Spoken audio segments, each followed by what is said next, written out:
ये सारा जो इतना सारा प्रेशर है ना, और फिर उसके बाद ये है कि सोसाइटी आपको जज कर रही है, बच्चे आपको जज कर रहे हैं, इन सब की वजह से पेरेंटिंग का जो काम है, जो ये रिस्पॉन्सिबिलिटी है, इस समय में ज्यादा चैलेंजिंग हो गई है एज कम्पेयर टू उनके जो ये कहते थे कि बच्चे तो पल जाते। बच्चे जो है उनकी मेंटल हेल्थ भी सही रखना एक टास्क है, टास्क बना हुआ है पेरेंटिंग। तो इसीलिए हमको क्या करना है कि हमें बच्चों के सामने ये नहीं प्रूव करना कि कौन ज्यादा अच्छा। अगर आप कौन ज्यादा अच्छा कर रहे हो ना बच्चे के सामने, तो ये समझ लो दोनों ही बुरे हो। टीनेज की अगर हम बात करें, बच्चों के ओपिनियन अपने पेरेंट्स से बिल्कुल ही अलग होते हैं, तो उसको कैसे अलाइन करेंगे? दोनों कहीं निकल जाओ, डेट्स पे जाना बहुत जरूरी है। घर पे अगर आप रहोगे तो आप पेरेंट ही रहोगे, ये बात लिख लें सारे। चाहे कहीं हैप्पी पेरेंट हो तो हैप्पी बच्चे मिलेंगे, अगर आप सैड पेरेंट हो कि ये भी कर सकते थे वो भी कर सकते थे, नहीं कर रहे हैं, तो बच्चे आपके सैड ही रहेंगे। आप कितनी मर्जी उनको मेंटल हेल्थ की कोचिंग करा लो और कितनी मर्जी उनको एक्टिविटीज सिखा लो। Welcome Shikha ji to the podcast. Thank you so much. तो आज का जो हमारा टॉपिक है ना, वो काफी इंटरेस्टिंग है, पेरेंटिंग। तो मैं जानना चाहूंगी, पेरेंटिंग पहले इतना इजी था? जैसे हमारे पेरेंट्स, ग्रैंड पेरेंट्स लोग कहते हैं कि पहले 10 बच्चे थे वो भी पल जाते थे, और आज के टाइम पे हमारे पास 2 है, 1 है, फिर भी इतना डिफिकल्ट होता है। तो पेरेंटिंग इतना डिफिकल्ट कब हो गया और कैसे हो गया? देखिए, thank you for this question. बहुत ज़रूरत है आज के टाइम में पेरेंटिंग को भी डिस्कस करने की, क्योंकि हम लोग रिलेशनशिप के बारे में बात कर रहे हैं, हम लोग बच्चों की मेंटल हेल्थ के बारे में बात कर रहे हैं, लेकिन पेरेंट्स के चैलेंजेस, क्योंकि आपने यहाँ कहा ना कि पेरेंटिंग इतनी मुश्किल क्यों हो रही है, कि हम ऐसा क्या चैलेंज अब फेस करने लगे हैं। तो देखो, चैलेंजिंग तो हमेशा से रहा है। पेरेंटिंग एक टास्क ही है कि आपकी बहुत बड़ी रिस्पॉन्सिबिलिटी होती है। पहले के टाइम में बच्चों का जो एक्सपोजर था, आज के टाइम में बच्चों का जो एक्सपोजर है वो बहुत डिफरेंट है, बहुत उसमें फर्क आ चुका है। पहले बच्चे कहाँ से देखते सुनते थे, सब अपने घर में देख रहे हैं, पेरेंट्स ज्यादा से ज्यादा पड़ोस में चले गए या कोई रिश्तेदार आ रहा है उनसे कुछ देख लिया, सुन लिया, समझ लिया, उतनी ही नॉलेज थी। बहुत सी चीजें आप भी अगर इस चीज को रिलेट कर पाओगे कि हमने जो बातें अपने कॉलेज में जाकर या फिर शादी के बाद सीखी थी, आजकल वो बच्चे टीनेज में ही समझते हैं, जानते हैं। तो अभी एक तो बच्चों का एक्सपोजर बहुत बड़ा है, सोशल मीडिया के थ्रू वो बहुत सारी चीजें सीख रहे हैं। डिजिटल एज है, फोन बच्चों के पास है, उनको सारी चीजों की नॉलेज है, समझ है। अब यहाँ क्या हुआ कि पहले क्या होता था कि पेरेंट्स जो हैं वो बच्चों को समझा सिखा रहे होते थे, आजकल के जो बच्चे हैं वो पेरेंट्स को समझा सिखा रहे हैं। तो ये बड़ा चैलेंजिंग सा टास्क हो गया कि एक तो बच्चों को पहले से ही वो इतनी नॉलेज लेकर आ रहे हैं, हर तरह से डिफरेंट, तो कौन सी नॉलेज उनके लिए सही है, कौन सी नॉलेज उनके लिए नहीं है सही, गलत है, किससे उनको डेंजर है, हमको उस सब चीजों को लेकर हम थोड़े से ओवर प्रोटेक्टिव हो रहे हैं। तो हमारा ध्यान बच्चों के ऊपर है। पहले क्या था कि जो पेरेंट्स थे उनके लिए ना फ्लो में होती थी पेरेंटिंग, एक फ्लो था, उनको होता था कि बच्चे पल जाते हैं, है ना। आपने सुना होगा कि अभी भी जो कुछ आंटियां होती हैं वो बोलती हैं कि अरे बच्चों का क्या, बच्चे तो पल जाते हैं। जिनके 2 है उनको भी कहते हैं 1-2 और कर लो, पल जाते हैं, बच्चों का क्या है। पहले पेरेंटिंग एक टास्क नहीं हो रहा था, अब हमारे लिए वो पेरेंटिंग एक प्रॉपर टास्क है। हम पूरे फोकस्ड हैं, हमको बच्चों की मेंटल हेल्थ का भी ध्यान रखना है। हम लोग प्रोवाइडर्स तो है ही, हमेशा पेरेंट्स तो प्रोवाइडर होते हैं, उनको क्या खाना पीना, क्या उनकी जरूरत की चीजें हैं, उनके लिए फाइनेंसेस का अरेंजमेंट करना, वो तो हम ऑलरेडी कर रहे थे। अब उसके साथ साथ हमको ये भी ध्यान रखना है कि सोशल मीडिया का उनके ऊपर कोई नेगेटिव इम्पैक्ट ना पड़ रहा हो। हमें ये भी ध्यान रखना है कि जो एकेडमिक का इतना प्रेशर आ चुका है, क्योंकि हर स्कूल जो है इस चीज को बहुत ज्यादा दिखाता है कि देखो ये बच्चे 99%, अब स्कूल में एंटर करो पूरे वहां पे लगे हुए हैं पोस्टर्स, इस बच्चे ने 99.9%, इस बच्चे ने 95%, किसी के 98%, इस तरीके से लगे होते हैं। 100%। हमारे टाइम पे क्या होता था, 60% आने वाले को कहते अरे फर्स्ट आ गए, फर्स्ट डिवीजन आ गई, है ना। सेकंड डिवीजन आने वालों को कहता सेकंड डिवीजन आ गई। अब बच्चों के ऊपर वो वाला जो प्रेशर है, बच्चों के साथ साथ पेरेंट्स के ऊपर भी है कि एकेडमिक्स में हमारा बच्चा कैसे परफॉर्म करेगा। अब बच्चे आगे जाके प्रोफेशनल लाइफ में कैसे सेट होंगे। पहले के जमाने में क्या होता था, पेरेंट्स को होता था चलो पढ़ लिख रहे हैं, जो बिजनेस वाले होते थे उनको होता था कि ये बच्चे हमारे बिजनेस में आ जाएंगे, और जो जॉब वाले होते थे वो कहते थे कि पढ़ लिख लो, ग्रेजुएशन कर लो, पोस्ट ग्रेजुएशन कर लो, इसके बाद कोई बढ़िया नौकरी लग जाएगी। हम लोगों को भी ये लगता था, पढ़ रहे हैं, ग्रेजुएशन करेंगे, पोस्ट ग्रेजुएशन करेंगे, कोई बढ़िया नौकरी लग जाएगी। कौन सी लग जाएगी नहीं पता था, जो मिलेगी कर लेंगे, बैंक में भी ट्राई कर लेंगे, इंश्योरेंस कंपनीज में भी ट्राई कर लेंगे, जहां जॉब बढ़िया मिल रही होगी वहां कर लेंगे। अभी बच्चों को आइडेंटिफाई करना होता है, लोग नर्सरी से ही पेरेंट्स जो है वो आइडेंटिफाई करने लगे हैं। इतना प्रेशर है, इतनी नॉलेज शेयर हो रही है, इतनी इंफॉर्मेशन शेयर हो रही है सोशल मीडिया पे, आपने बच्चे के स्किल्स को आइडेंटिफाई करो, ये वाले टेस्ट करवा लो, वो वाले टेस्ट करा लो, बच्चों के एक्चुअल स्किल्स को आइडेंटिफाई करो। कहीं ऐसा ना हो पेरेंट्स को लग रहा होता है कि बच्चे के अंदर काबिलियत कोई और थी और हम उसको फ्लरिश ही ना कर पाए। तो वो भी प्रेशर है कि बच्चे का पूरा प्रोफेशन बढ़िया सेटअप करके देना है इसके स्किल के अकॉर्डिंगली। तो ये सारा जो इतना सारा प्रेशर है ना, और फिर उसके बाद ये है कि सोसाइटी सोसाइटी आपको जज कर रही है, बच्चे आपको जज कर रहे हैं, इन सब की वजह से पेरेंटिंग का जो काम है, जो ये रिस्पॉन्सिबिलिटी है, इस समय में ज्यादा चैलेंजिंग हो गई है एज कम्पेयर टू उनके जो ये कहते थे कि बच्चे तो पल जाते हैं। आपने बहुत अच्छे से बताया। तो मैं बोलूं, पेरेंटिंग एक स्किल है या इंस्टिंक्ट है? हमें अपने इंस्टिंक्ट को फॉलो करना चाहिए या कोई स्किल है जो इसे डेवलप करना चाहिए? देखो, स्किल का क्या होता है कि कुछ चीजें जो हम डेवलप करते हैं ना, वो भी करनी जरूरी है, इंस्टिंक्ट पे भी काम करना जरूरी है, दोनों का एक बैलेंस करके चलना है। कई चीजें ऐसी होंगी जो आप भी नहीं जानते होगे, जब आप उनको सीखोगे तो वो स्किल बन जाएगा, राइट? क्योंकि पेरेंट्स का मतलब ये नहीं है ना कि हम तो सर्वगुण संपन्न है, हमारे अंदर भी कमियां हैं। एंड देन सबसे मजेदार बात क्या है पता है कि अभी जो हमारी जनरेशन के पेरेंट्स से एक्सपेक्ट किया जा रहा है ना कि आपको बच्चे का ऐसे ध्यान रखना है, बहुत टफ टाइम्स चल रहे हैं, ये जो हमारी जनरेशन के पेरेंट्स हैं, ये वो पेरेंट्स हैं जिनके पेरेंट्स के ऊपर ये कोई प्रेशर नहीं था कि बच्चे की मेंटल हेल्थ पे फोकस करो। तो हम लोग वो सब चीजें जो नहीं करनी है बच्चे के साथ, हम वो सब चीजें अपने साथ लेकर कैरी फॉरवर्ड कर आए हैं। तो इसीलिए हमको वो स्किल्स अब सीखने हैं कि कैसे बच्चे की बात को समझना है, कैसे बच्चे जो इस टाइम पे उनके फ्रेंड्स के साथ उनका जो है, कैसे हम उनको स्पेस देनी है, कैसी चीजों का बैलेंस बनाकर चलना है हमें, ताकि बच्चे की फुल ग्रोथ हो सके, उसकी डेवलपमेंट हो सके। वो स्किल्स हमको सीखने पड़ेंगे। हमको अपने इमोशंस को मैनेज करना सीखना है। हम हमारी जो लाइफ में हमारे चैलेंजेस हैं, अगर कोई वर्क प्रेशर है, तो उसको सारी फ्रस्ट्रेशन को हमें बच्चे के ऊपर नहीं निकालना है, ये स्किल हमको सीखना है। तो ये सारी चीजें हम सीखेंगे, कुछ चीजें जो हमने कहीं से सीखी नहीं है लेकिन हमें पता चल रही है कि ये these are the right things, ये करनी जरूरी है अगर हम चाहते हैं कि हमारा बच्चा जो है उसका बेटर वर्जन वो बने। हमें क्या लग रहा होता है कि हम जो अपना बच्चा है ना, वो सारे दुनिया के जितने बच्चे हैं ना, उन सबसे अच्छा बच्चा बना दें, बेस्ट बच्चा बन जाए। हमें वो करना ही नहीं है। हमें ये सिर्फ करना है कि जो ये सोल हमारे पास आई है, जो ये हमारा बच्चा है, इसका जो बेस्ट सेल्फ है वो बनने में हम इसकी हेल्प कर सके। तो उसमें आपको स्किल्स भी कुछ सीखने पड़ेंगे जो आपको नहीं पता, आप खुद अपने ऊपर भी वर्क करोगे, वो स्किल्स आप सीखोगे। अगर आपको लगता है कि आपने कभी लाइफ में मेडिटेट नहीं किया है, आपने माइंडफुलनेस प्रैक्टिस नहीं की है, तो आपको सीखना पड़ेगा, क्योंकि आप सीखोगे, बच्चा आपको वो करते हुए देखेगा, बच्चा भी वो करेगा, क्योंकि वो स्किल उसको लाइफ में हेल्प करेगा। जो भी लाइफ के लिए जरूरी स्किल्स होते हैं, जैसे कि हम बात करें, अगर बहुत जरूरी होगी चीजें कि आपको जो लग रहा है आपको बच्चे को सिखाने हैं ना, वो स्किल्स आपको सीखने जरूरी है। ठीक है, जिस भी चीज को आप चाहते हो कि ये बच्चा सीख ले, वो पहले खुद सीख लो। अगर आता है तो उसको बच्चे के सामने करो, बताने से ज्यादा करो, ताकि बच्चा आपको देखकर सीखता रहे। और आपकी जो इंस्टिंक्ट है वो ये है कि आपको बच्चे को ऑब्जर्व भी करना है कि बच्चा इस समय पे क्या फील कर रहा है। आपको कई बार क्या होता है कि हम बात करते हैं ना, हमें पता चल जाता है कि बच्चे ने कैसा फील किया है हमारी बात से। उसी टाइम आपको उस चीज को, जो भी आपको लगा है कि बच्चा अगर हर्ट हो गया आपकी बात से, उसी टाइम उसको करेक्ट करना है, ताकि बच्चे के ऊपर वो जो इंप्रेशन पड़ा है वो पड़ा ना रहे लंबे समय तक। क्योंकि जब वो लंबे समय तक पड़ा रहेगा तो फिर वही जो आज हमारी जनरेशन कर रही है ना, इनर चाइल्ड को हील कर रही है। आप अगर चाहते हो कि आपके बच्चे के अंदर वो इनर चाइल्ड वाले वुंड्स ना हो, तो अपने इंस्टिंक्ट के साथ चलो कि जो आप एज अ बच्चा नहीं चाहते थे आपके साथ हो, वो आपको अपने बच्चे के साथ नहीं करना, और वो आपको पता होता है अच्छे से। बहुत ही अच्छा बताया आपने। तो जैसे मैं समझ पा रही हूँ कि बच्चों के ग्रोथ के साथ साथ हम एज अ पेरेंट भी ग्रो करते हैं, और जो स्किल हमें बच्चों को सिखाना है, जैसे ग्रेटिट्यूड हो गया, सिंपैथी, एम्पैथी, जो भी चीजें लाइफ की क्वालिटीज हमें बच्चों में देखनी है, वो खुद भी प्रैक्टिस करना है। बिल्कुल, है ना। तो जैसे कि एक और क्वेश्चन है, जैसे प्रोटेक्टिव हम ओवर मतलब हो जाते हैं, तो हमारे ओवर प्रोटेक्टिव नेचर की वजह से बच्चों में भी प्रेशर बहुत क्रिएट हो जाता है। देखो, ओवर प्रोटेक्टिव होने का क्या मतलब है कि एक तो ना आज के टाइम में होना जरूरी भी हो गया प्रोटेक्टिव होना। तो पहले हमारे टाइम में क्या होता था कि पेरेंट्स कहते थे बच्चों को जाओ बाहर खेलाओ, हम 2 घंटे 3 घंटे खेल कर आ रहे हैं, रात भी हो गई है, उसके बाद थोड़ा डर भी लग रहा है घर जाएंगे डांट पड़ेगी, लेकिन हम मस्त थे, पेरेंट्स को कोई टेंशन नहीं थी। लेकिन आज के समय में क्या हम बच्चे को 2 मिनट भी अपनी आंखों से ओझल होने दे सकते हैं? नहीं दे सकते हैं, वो टाइम नहीं रहा, आप ट्रस्ट नहीं कर सकते।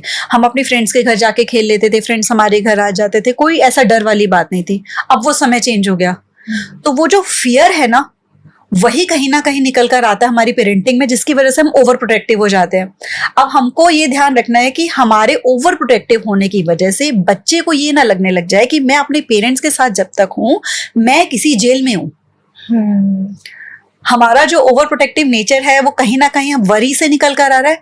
उस वरी को हमने शिफ्ट करना है कॉन्फिडेंस में, और वो कॉन्फिडेंस आएगा जब हम अपने बच्चे को कॉन्फिडेंट बना रहे होंगे, जब हम वो बच्चे को स्किल्स सिखा देंगे। किस किस चीज को लेकर ओवर प्रोटेक्टिव हो रहे हो ये देखो, किस चीज को लेकर डर लगता है, उस चीज का डर जो है अपने मन से तब दूर होगा जब आपका बच्चा उस डर से खुद फेस करना सीख जाएगा। आपको लग रहा है बाहर जाओ और बच्चे को कोई अब्यूज ना फेस करना पड़े, बच्चे को बताओ कि अब्यूज वाली सिचुएशन जब आए तो उससे कैसे डील करना है। उसको सिखाना है हमको कि उसको हैंडल कैसे करना है। कोई आपको बुली कर रहा है तो उसको कैसे हैंडल करना है। लेकिन आजकल क्या हो रहा है कि पेरेंट्स जो ओवर प्रोटेक्टिव हो जा रहे हैं ना, वो क्या कर रहे हैं, वो बच्चे को नहीं सीखने दे रहे कि खुद का अपने आप को कैसे डिफेंड करना है, अपने आप को कैसे प्रोटेक्ट करना है। वो क्या करते हैं, ओवर प्रोटेक्टिव होकर हमको उनको सिखाना है, हमें बहुत सारी चीजों की चिंता है, हम सब चीजें तुम्हें सिखा देंगे ताकि हम टेंशन फ्री हो सके, हमें डर ना लगे और तुम भी फ्री बर्ड बनो। हम क्या कर रहे होते हैं, कई मैंने ऐसे देखा है, वो मदर्स क्या करती है, दो बच्चों में आपस में लड़ाई हुई और फिर वो मदर को फोन करके झगड़ा कर रही होती है कि आपके बच्चे ने मेरे बच्चे को ये बोला।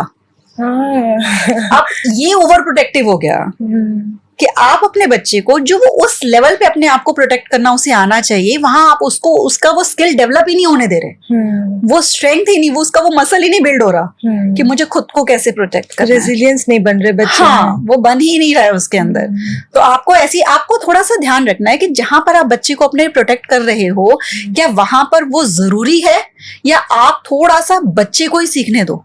जितना सीखने दोगे ना उतना आपकी वरी कम होगी, क्योंकि कहते हैं कि ना एक मर्फी का लॉ होता है, जिस चीज से आप ज्यादा डरते हो वो होकर रहती है लाइफ में। तो अगर आप डरते रहोगे उस डर से प्रोटेक्ट करते रहोगे, मेरे बच्चे के साथ कुछ गलत ना हो जाए, बाकी सारे बच्चे मेरे बच्चे को जो है वो लड़े ना, झगड़े ना, अकेला ना छोड़ दें, उसके साथ उतने ही वैसे एग्जाम्पल्स होंगे। जब आप उनको उन सारी सिचुएशन से डील करना सिखा दोगे तो बच्चा भी कॉन्फिडेंट हो जाएगा और आपको भी कॉन्फिडेंस होगा कि अगर ऐसी कोई सिचुएशन आती भी है टफ, तो मेरा बच्चा डील कर सकता है। आप भी अपने आप ही जो सोसाइटी के क्रिएटेड फियर्स है उनसे पीछे हटना शुरू हो जाओगे। खुद की मेंटल हेल्थ के लिए भी अच्छा है वो। पेरेंट्स के मेंटल हेल्थ का बच्चों की अपब्रिंगिंग पे कितना असर हो रहा है? तो ये बहुत ही अच्छा क्वेश्चन है आपका कि आपने ना पेरेंट्स की मेंटल हेल्थ के बारे में बात करी, जिसके बारे में कोई बात नहीं कर रहा है। इतना ज्यादा मतलब आजकल हो रहा है बच्चों की मेंटल हेल्थ, हमको मतलब बच्चों की मेंटल हेल्थ के ऊपर फोकस करना है। बच्चे देखो कैसे हो रहे हैं, डिप्रेशन में जा रहे हैं छोटे छोटे बच्चे, पेरेंट्स जो जा रहे हैं उनको कोई नहीं देख रहा है। तो बहुत जरूरत थी इस क्वेश्चन की। तो पेरेंट्स की मेंटल हेल्थ बहुत बड़ा रोल प्ले करती है बच्चों की मेंटल हेल्थ में। कहते हैं कि आप कुछ भी कर रहे हो ना, लेकिन अगर आप हैप्पी पर्सन हो तो आपका बच्चा ऑटोमेटिकली हैप्पी रहेगा। आप इमोशनली स्ट्रांग हो, अपने इमोशंस को रेगुलेट कर रहे हो बढ़िया तरीके से, बच्चे अपने आप सीख रहे हैं। आपको वहां पे कोई पेरेंटिंग करनी ही नहीं है, आपको बच्चे की मेंटल हेल्थ पे कुछ काम ही नहीं करना पड़ेगा अगर आपने अपनी मेंटल हेल्थ पे काम कर रखा है। तो बहुत इंपॉर्टेंट है, क्योंकि पेरेंट्स बच्चों की मेंटल हेल्थ का ध्यान रखने के चक्कर में उनकी अपनी मेंटल हेल्थ खराब हो रही है। तो अपनी मेंटल हेल्थ पे फोकस करने की जरूरत है पेरेंट्स को। और जहां तक है हमारी सोसाइटी को भी इस चीज के बारे में अवेयरनेस और क्रिएट करने की जरूरत है, क्योंकि मुझे ऐसा लगता है कि वाकई में बच्चों की मेंटल हेल्थ, बच्चों के ऊपर जो आजकल प्रेशर है बहुत ज्यादा है, सोसाइटी का प्रेशर है, आपकी परफॉर्मेंस को रिलेटेड प्रेशर है। पहले हमारे ऊपर इतना नहीं था कि आपको अपनी लाइफ में कुछ बहुत बड़ा करना है। आजकल हर बच्चे को ही लगता है लाइफ में कुछ बहुत बड़ा करना है। वो प्रेशर है, बहुत कम एज से भी लगने लग गया है बच्चों में, बहुत कम एज से लगने लग गया है। छोटे छोटे बच्चों को अगर आप देखो तो उसमें क्या है कि यहाँ ना ये पेरेंट्स की ही मेंटल हेल्थ है कि वो कहीं ना कहीं इस चीज को आइडेंटिफाई नहीं कर पा रहे हैं कि अननेसेसरी प्रेशर माइंड के ऊपर लेना क्या होता है। वो खुद ओवरबर्डन है अपने काम को लेकर, बाकी सारी चीजों के स्ट्रेस को लेकर वो मैनेज नहीं हो रहा है, वो बच्चों को भी ओवरबर्डन करेंगे। जिन पेरेंट्स को खुद आ रहा है कि लाइफ को कैसे बैलेंस करना है, आपको जहां पर बात होती है कि अपनी मैस्कुलिन और फेमिनिन एनर्जी को कैसे बैलेंस करना है, कैसे लाइफ को जीना भी है और लाइफ में काम भी करना है। जिंदगी में हम सिर्फ इसलिए तो नहीं आए ना कि हम काम करें, हम परफॉर्म करें। हम जिंदगी में थमने भी तो आए हैं, बैठकर अपना जो सनसेट है, सनराइज है, वो ऑब्जर्व भी तो करने आए हैं। कभी आराम से बैठकर एक दूसरे के साथ बात करने और मुस्कुराने भी तो आए हैं। तो जहां पेरेंट्स को ये चीज वो भूल जाते हैं ना कि हम जिंदगी को जीने भी आए हैं, वो ये भूल जाते हैं कि बच्चे भी जिंदगी को जीने आए हैं। बच्चे स्कूल जा रहे हैं, भाग रहे हैं, आ रहे हैं, उसके बाद बच्चे ट्यूशन जा रहे हैं, ट्यूशन से आ रहे हैं बच्चे और एक्स्ट्रा क्लासेस, म्यूजिक सीख लो, डांस सीख लो, वो टाइक्वांडो सीख लो, फिर उसके लिए जा रहे हैं, घर आ रहे हैं थके हुए, फिर मम्मी कर रही है नहीं होमवर्क करो, फिर बच्चे सो जा रहे हैं। तो क्या है यहाँ पर, ना पेरेंट्स की मेंटल हेल्थ सही है ना बच्चे की मेंटल हेल्थ सही है। जहां पेरेंट्स ने ये सीख लिया, काम से घर आ रहे हैं, रिलैक्स हो रहे हैं, खुद को समय दे रहे हैं, वो बच्चे के ऊपर भी ध्यान देंगे फिर कि बच्चा थक गया होगा, उसको अब आराम से बैठने की जरूरत है, उसको कुछ दिन एक समय ऐसा चाहिए कि वो कुछ भी ना करे, वो अपने मन का कुछ करे, उसको रिलैक्स करने की बहुत ज्यादा जरूरत है, उसको नींद की बहुत ज्यादा जरूरत है, तो वो इस चीज पे फोकस करेंगे। दिन का सारा समय ऐसा ना हो कि बच्चा भाग ही रहे, क्योंकि ये वो समय है कि वो बैलेंस कर सकते हैं, क्योंकि ऑलरेडी स्कूल्स बहुत दौड़ा ही रहे हैं बच्चों को, बहुत प्रेशर है। सिलेबस अगर आप देखो छोटे छोटे बच्चों का तो बहुत ज्यादा है आज के समय में, हमारे समय में इतना नहीं था जितना उनके ऊपर प्रेशर है। वो स्कूल भी पढ़ रहे हैं, और एक तो ये मुझे होमवर्क का कल्चर नहीं समझ में आता कि जब आप स्कूल जा रहे हो 5-6 घंटे पढ़कर आ रहे हो, फिर बच्चों को होमवर्क भी दे दिया जाता है, बच्चे आएंगे सोएंगे फिर होमवर्क करेंगे बैठकर, उनके पास खेलने का टाइम नहीं है। एक्टिविटीज भी बहुत ज्यादा है, बहुत ज्यादा है। तो मतलब पेरेंट्स को अब यहाँ से मतलब जो कहते हैं ना कमांड अपने हाथ में लेनी शुरू करनी है। सोसाइटी नहीं चलाए उनके घर को, सोसाइटी ना डिसाइड करे कि उनके बच्चे को क्या करना है, उनको खुद डिसाइड करना है। जहां आपने स्टार्टिंग में बात की ना, आपका इंस्टिंक्ट वो यहीं से आएगा कि जब आप आइडेंटिफाई करोगे ना कि क्या हम अपने जीवन को जी रहे हैं, आप जीवन जीना शुरू करो, अपनी मेंटल हेल्थ पे काम करना शुरू करो। जब आप अपनी लाइफ से सेटिस्फाइड होना शुरू हो जाओगे, आपके अंदर पीस प्रैक्टिस होना शुरू हो जाएगा, आप माइंडफुलनेस प्रैक्टिस कर रहे होगे, अपने इमोशंस को रेगुलेट कर रहे होगे, आपको पता होगा कि जब आप थके हुए हो तो आप घर आके कैसे 15-20 मिनट अपने आप को दोगे कि आप बिल्कुल फ्रेश हो जाओगे मेंटली। वो सारा बोझ जो बाहर की दुनिया का था वो कैसे बाहर निकल जाएगा।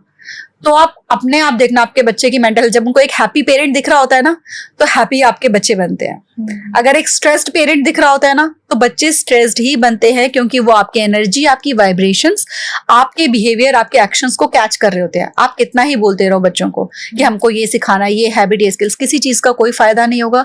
बच्चों की मेंटल हेल्थ सफर करेगी ही करेगी, अगर फिलहाल पेरेंट की जो मेंटल हेल्थ है वो सफर कर रही है। तो बहुत इंपॉर्टेंट है उस पर ध्यान देना। जैसे पेरेंटिंग पे ही बात करें तो पेरेंटिंग है ना कपल गोल है कि दो लोग मिलके कंबाइन होके पेरेंटिंग करते हैं। तो ऐसे कैसे बैलेंस करें कि किसी एक पे प्रेशर ना आए, क्योंकि आजकल दोनों लोग ही वर्किंग हैं, और कपल का खुद में एज अ कपल, मतलब एक पेरेंट का एज अ कपल खुद में कितना स्ट्रांग रिलेशनशिप है वो भी इम्पैक्ट करता है बच्चों पे। बिल्कुल, आपने ना जो बात करी इसमें देखो दो बातें हैं। एक तो ये हुआ कि पेरेंटिंग जो है किसी सिर्फ एक जेंडर स्पेसिफिक का रोल नहीं है।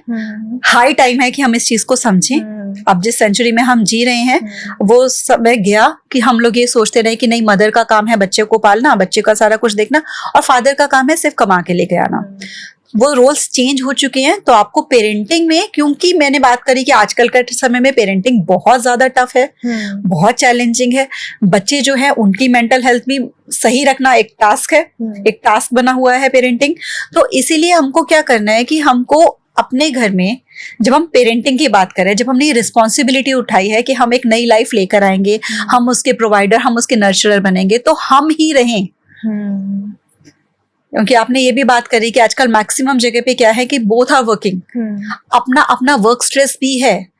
तो दोनों को क्या करना है कि जेंडर रोल्स को साइड पर रखते हुए अपनी अपनी जो कैपेबिलिटीज हैं उसके अकॉर्डिंगली रोल्स डिफाइन करने हैं।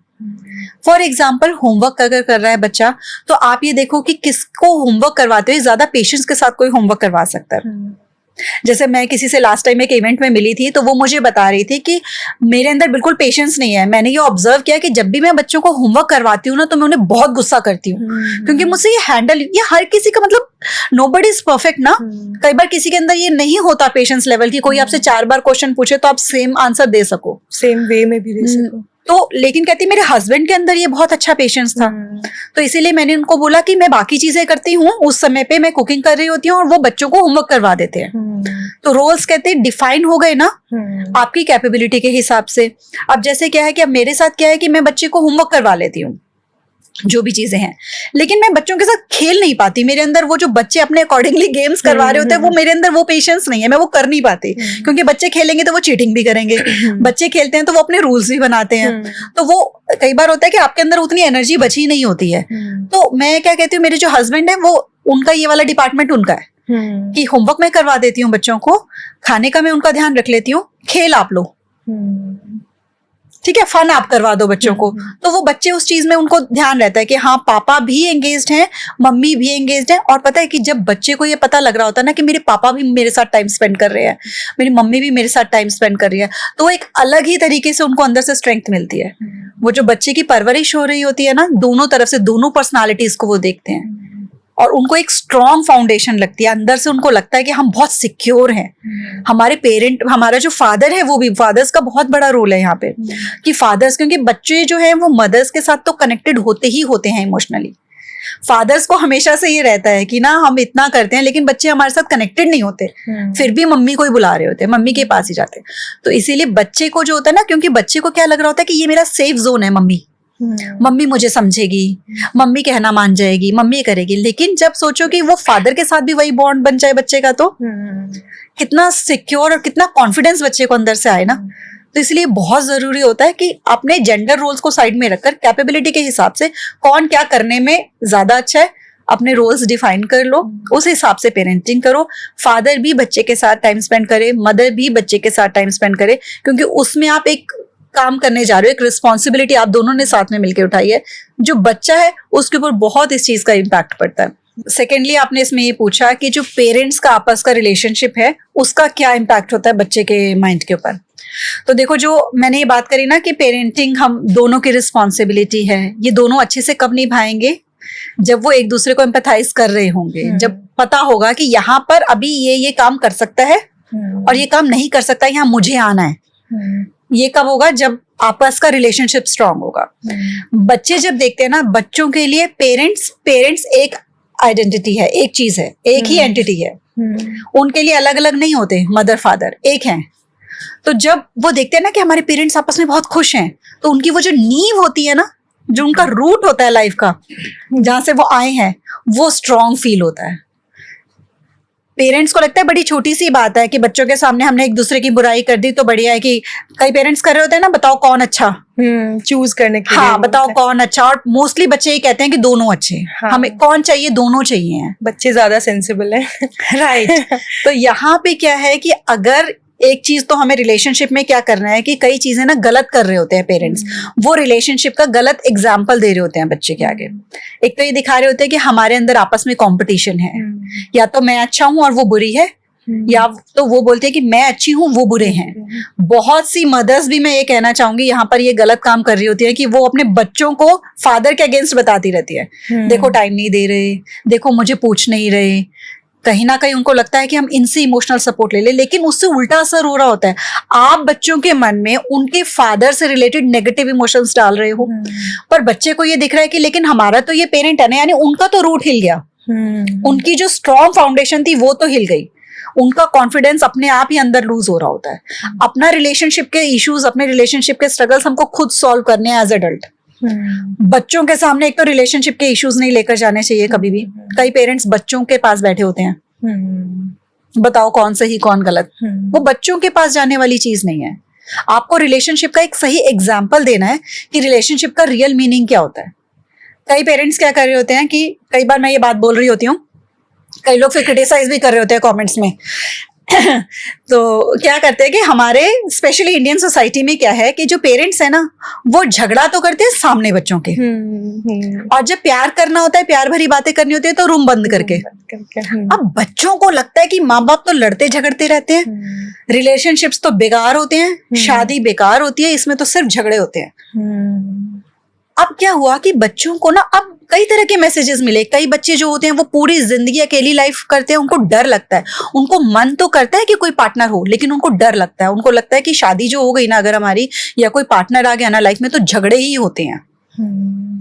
दूसरा, उनको क्या लगता है कि कईयों को लगता है कि अच्छा झगड़े होने हैं इस लेवल पे, ये तो नॉर्मल है, यही लाइफ है, ये तो नॉर्मल होता है। तो वो क्या करेंगे, वो टॉक्सिक पार्टनर्स के साथ अपनी लाइफ बिताएंगे। सेम चीज वही कैरी फॉरवर्ड होता है उनके रिलेशनशिप में। उनको सिंपल मिल गया ना, उनको लगा कि अच्छा मम्मी जो है उनको पापा डांट देते थे, थोड़ी थोड़ी बात पे सबके सामने इंसल्ट भी कर देते थे, हाथापाई भी हो जाती थी दोनों की, मम्मी भी पापा को गुस्सा करती थी, उनकी मदर को और उनकी फैमिली को बोल रही होती थी, सब नॉर्मल है, अपनी भी लाइफ में ही चलेगा तो नॉर्मल है, जो कि नॉर्मल नहीं है। अगर हम सोचे कि जो हम आपस में हैं एज अ कपल बच्चों के सामने, क्या हम चाहते हैं कि हमारे बच्चे की भी लाइफ में वही कपल वैसा ही रिलेशनशिप आए?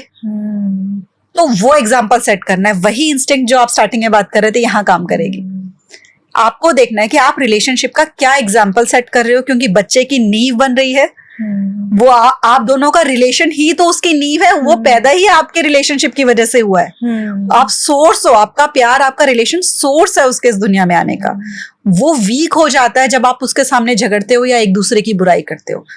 बहुत केयरफुल रहना होता है यहाँ पे, बहुत केयरफुल। उनको जब ये लगता है ना कि हमारी मजबूत नींव है, हमारे पेरेंट्स जो हैं दोनों एक हैं, जब उनके सामने ये एग्जाम्पल जाता है तो बच्चे अंदर से अपने आप ही कॉन्फिडेंट होते हैं। को पता है हमारे पेरेंट्स आपस में एक दूसरे से बहुत प्यार करते हैं, तो एक दूसरे की प्रेज करो, एक दूसरे की हेल्प करते हुए दिखो, एक दूसरे की साइड्स लो। इवन मैंने देखा एक ना रील आ रही थी बहुत ज्यादा कि वो स्पेशली जो फादर होता है उसका रिएक्शन नोट कर रहे होते हैं कि बच्चा मदर को उल्टा जवाब देगा और देखते हैं फादर कैसे रिएक्ट करता है। मैंने भी देखा है। तो इस चीज का ध्यान रखो कि आप दोनों एक ही टीम हो। बच्चे को यही मैसेज जाना चाहिए कि ये ना हो कि बच्चा जाकर बोल दे कि मम्मी ने तो ये चीज मना कर दिया, पापा कह रहे हैं बेटा कोई बात नहीं। ये भी बहुत बड़ा चैलेंज है ना कि हाँ, एक पार्टनर मना कर रहा है right. और दूसरा पार्टनर एग्री कर रहा है, तो उसको एक जगह पे लेके आना है। हमारा जो गोल है वो बच्चों को आगे बढ़ाने के लिए होना चाहिए, ना कि खुद को कंपटीशन में रखना है। हमें बच्चों के सामने ये नहीं प्रूव करना कि कौन ज्यादा अच्छा। अगर आप कौन ज्यादा अच्छा कर रहे हो ना बच्चे के सामने, तो ये समझ लो दोनों ही बुरे हो। बच्चा एक को अच्छा समझेगा ही नहीं, क्योंकि जैसी उसकी समझ डेवलप हुई उसको समझ में आ जाएगा ये तो अपने पार्टनर की बुराइयां करते रहते थे, ये क्या कर रहे थे, फिर खुद क्यों रह रहे थे। तो अगर आपने अपने पार्टनर की बुराई करी है ना, तो आप दोनों ही बुरे बन रहे हो, आप एक अच्छा बन ही नहीं रहे हो। तब तक ही अच्छे जब तक बच्चे छोटे हैं, सब जब तक उन्हें समझ नहीं आ रही है। बच्चे के साथ गलत कर रहे हो आपने। अगर आपको लगा, देखो हमारे साथ क्या होता है जब बच्चे हो ना, आपने भी ये चीज देखी होगी कि बच्चे ऐसा करते हैं। कई बार होता है कि मैं मना कर देती हूँ, बच्चे अपने पापा के पास पहुंच जाते हैं और बच्चे इतने स्मार्ट है ना, वो जाकर बताते भी नहीं है कई बार कि मम्मी ने मना किया। तो अब हमको पता चल गई है, हमने ऑब्जर्व कर लिया ऐसे 2-4 बार कि ये ना बच्चे ऐसे ही करते हैं। एक जना मना करता है तो दूसरे के पास पहुंचते हैं, तो हम उस चीज को पहले कंफर्म कर लेते हैं कि मम्मी से पूछा है, या मैं पूछ रही हूँ पापा से पूछा है, उन्होंने क्या बोला है। तो फिर बेटा किस लिए बोला आपने, उनसे पूछा है। अगर मना किया तो उन्हीं से ही परमिशन लेकर आओ तभी। अगर एक आपके पेरेंट ने मना कर दिया ना, मदर ने मना कर दिया, बच्चा वो रिक्वेस्ट लेके फादर के पास आए, फादर कहे बेटा मम्मी को ही मनाओ, आप ये कह लो, हो सकता है मम्मी मान जाए।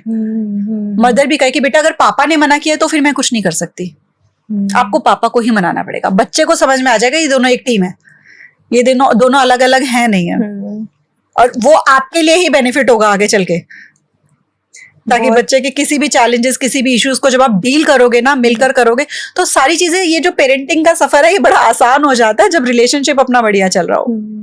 बहुत ही अच्छी टेक्निक बताई आपने, मैं भी प्रैक्टिस करूंगी कि जिसने मना किया है उसी को एग्री कराना है, क्योंकि कोई ना कोई वैलिड रीजन होंगे मना करने के, और वो एग्री करेंगे तो बच्चे को लगेगा, उनसे एग्री कराएंगे तो उनको ये लगेगा कि वो अलग अलग नहीं है, एक होम टीम है हमारी।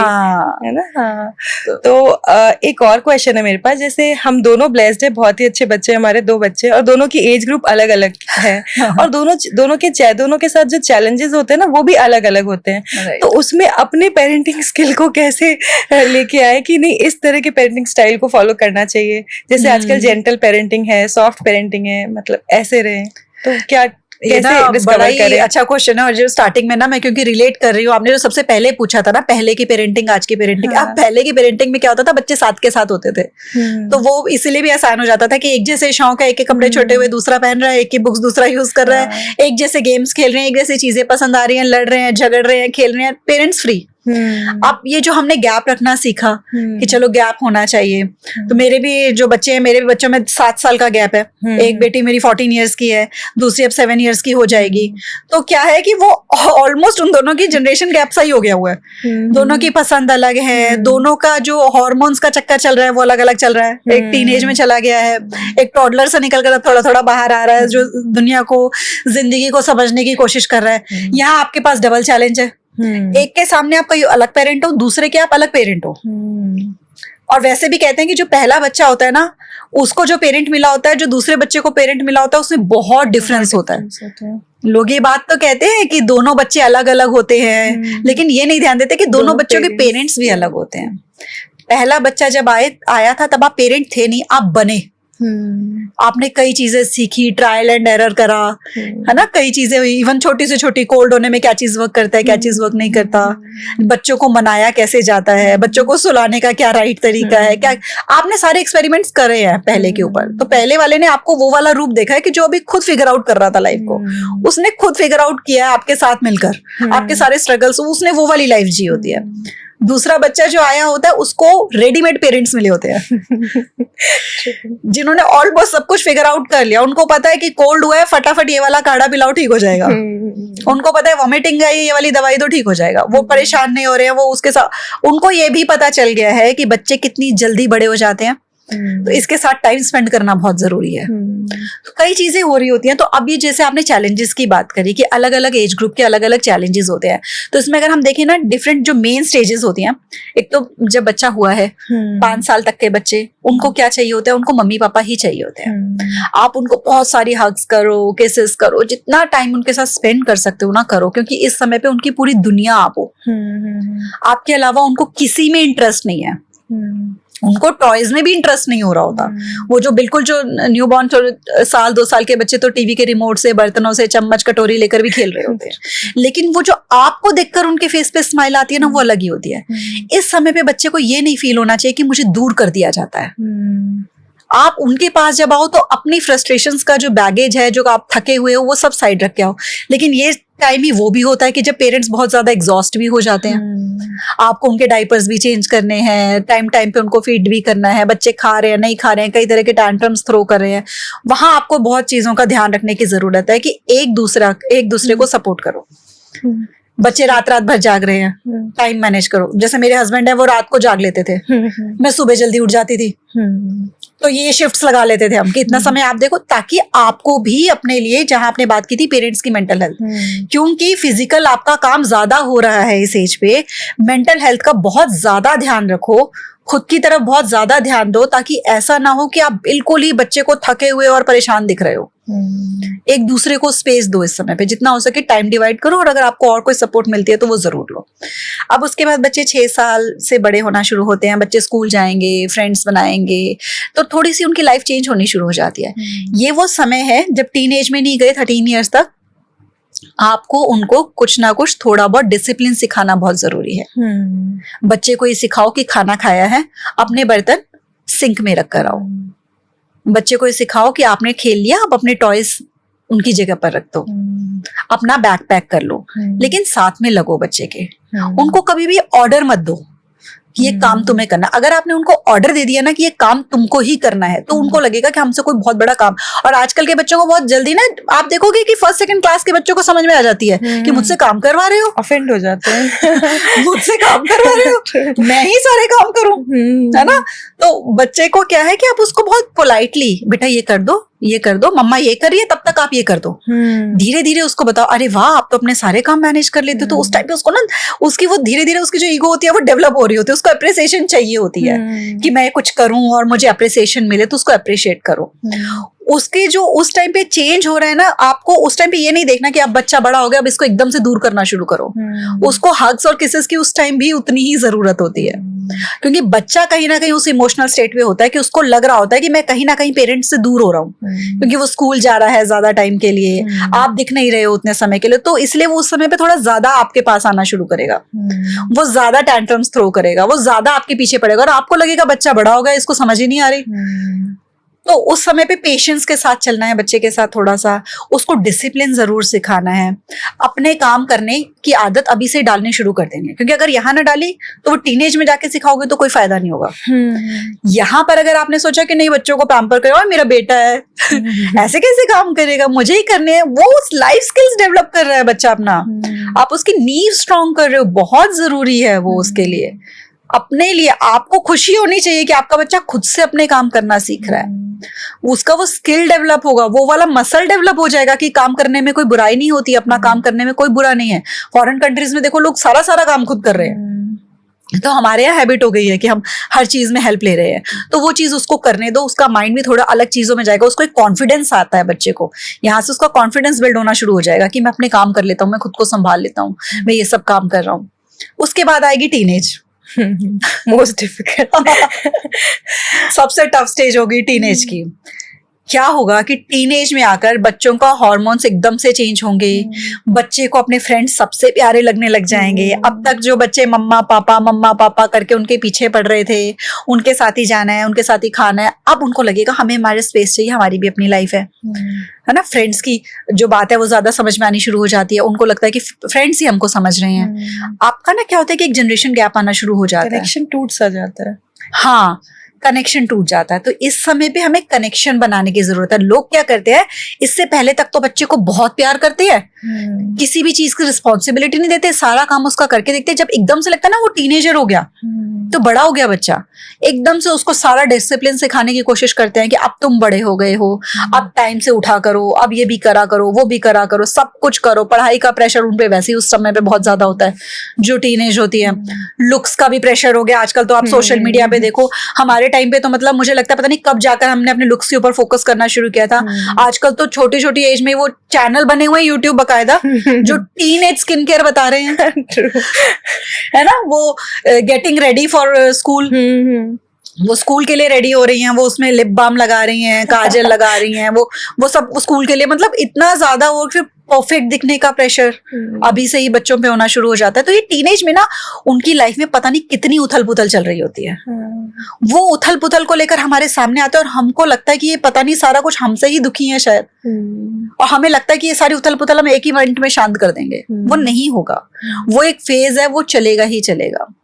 तो इस समय पे हमको पेशेंस रखनी बहुत जरूरत होती है, उसकी कंट्रोल करने की बिल्कुल कोशिश नहीं करनी। इस समय पे आप कर नहीं सकोगे, जितना आप इस समय पे बच्चे को खींचने की कोशिश करोगे वो उतना ही इलास्टिक की तरह दूर जाएगा। ये वो स्टेज है जहां बच्चे को ये पता चल जाता है कि मेरे जो पेरेंट्स हैं उनके ऊपर मैं कितना ट्रस्ट कर सकता हूँ या कर सकती हूँ। ये वो समय है यहाँ पर, क्योंकि मेरी भी बेटी है, टीनेज में गलतियां भी बहुत ज्यादा करते हैं।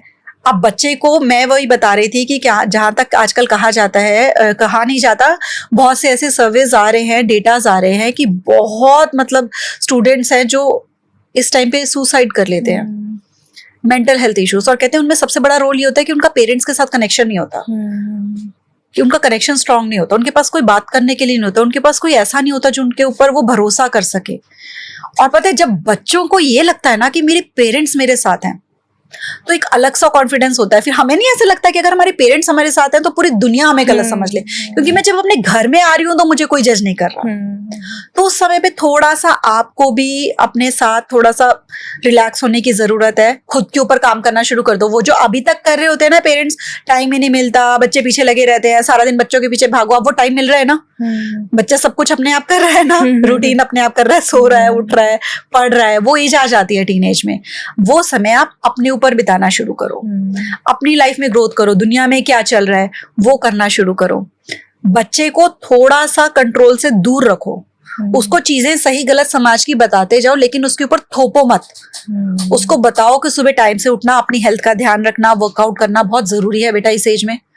उसको डिसीजन अपनी लाइफ का फिर ले लेने दो, करना है उसने कि नहीं करना है, क्योंकि उसको पता है अगर आप वो चीजें कर रहे हो ना, फॉर एग्जांपल मैं जा रही हूँ वर्कआउट करने, मैं योगा कर रही हूँ, मैं मेडिटेशन कर रही हूँ, और मैं साथ साथ अपनी बेटी को भी बता रही हूँ बेटी करना बड़ा जरूरी होता है, लॉन्ग टर्म में हमको हेल्प करता है। तो क्या होगा, हो सकता है वो चीजें ना करे जो मैं नहीं कर रही, लेकिन कल को जब उसको जरूरत लगेगी ना, तो वो अपने अकॉर्डिंगली देख लेगी कि मुझे फिजिकली कैसे एक्टिव रखना है, किसी चीज को पिक कर सकते हैं, राइट, मुझे माइंडफुलनेस प्रैक्टिस कैसे करनी है। तो इस समय पे खुद वो चीजें ज्यादा करो जो समय मिल रहा है आपको। बच्चे को कम बोलो, उसकी बातें सुनो ज्यादा।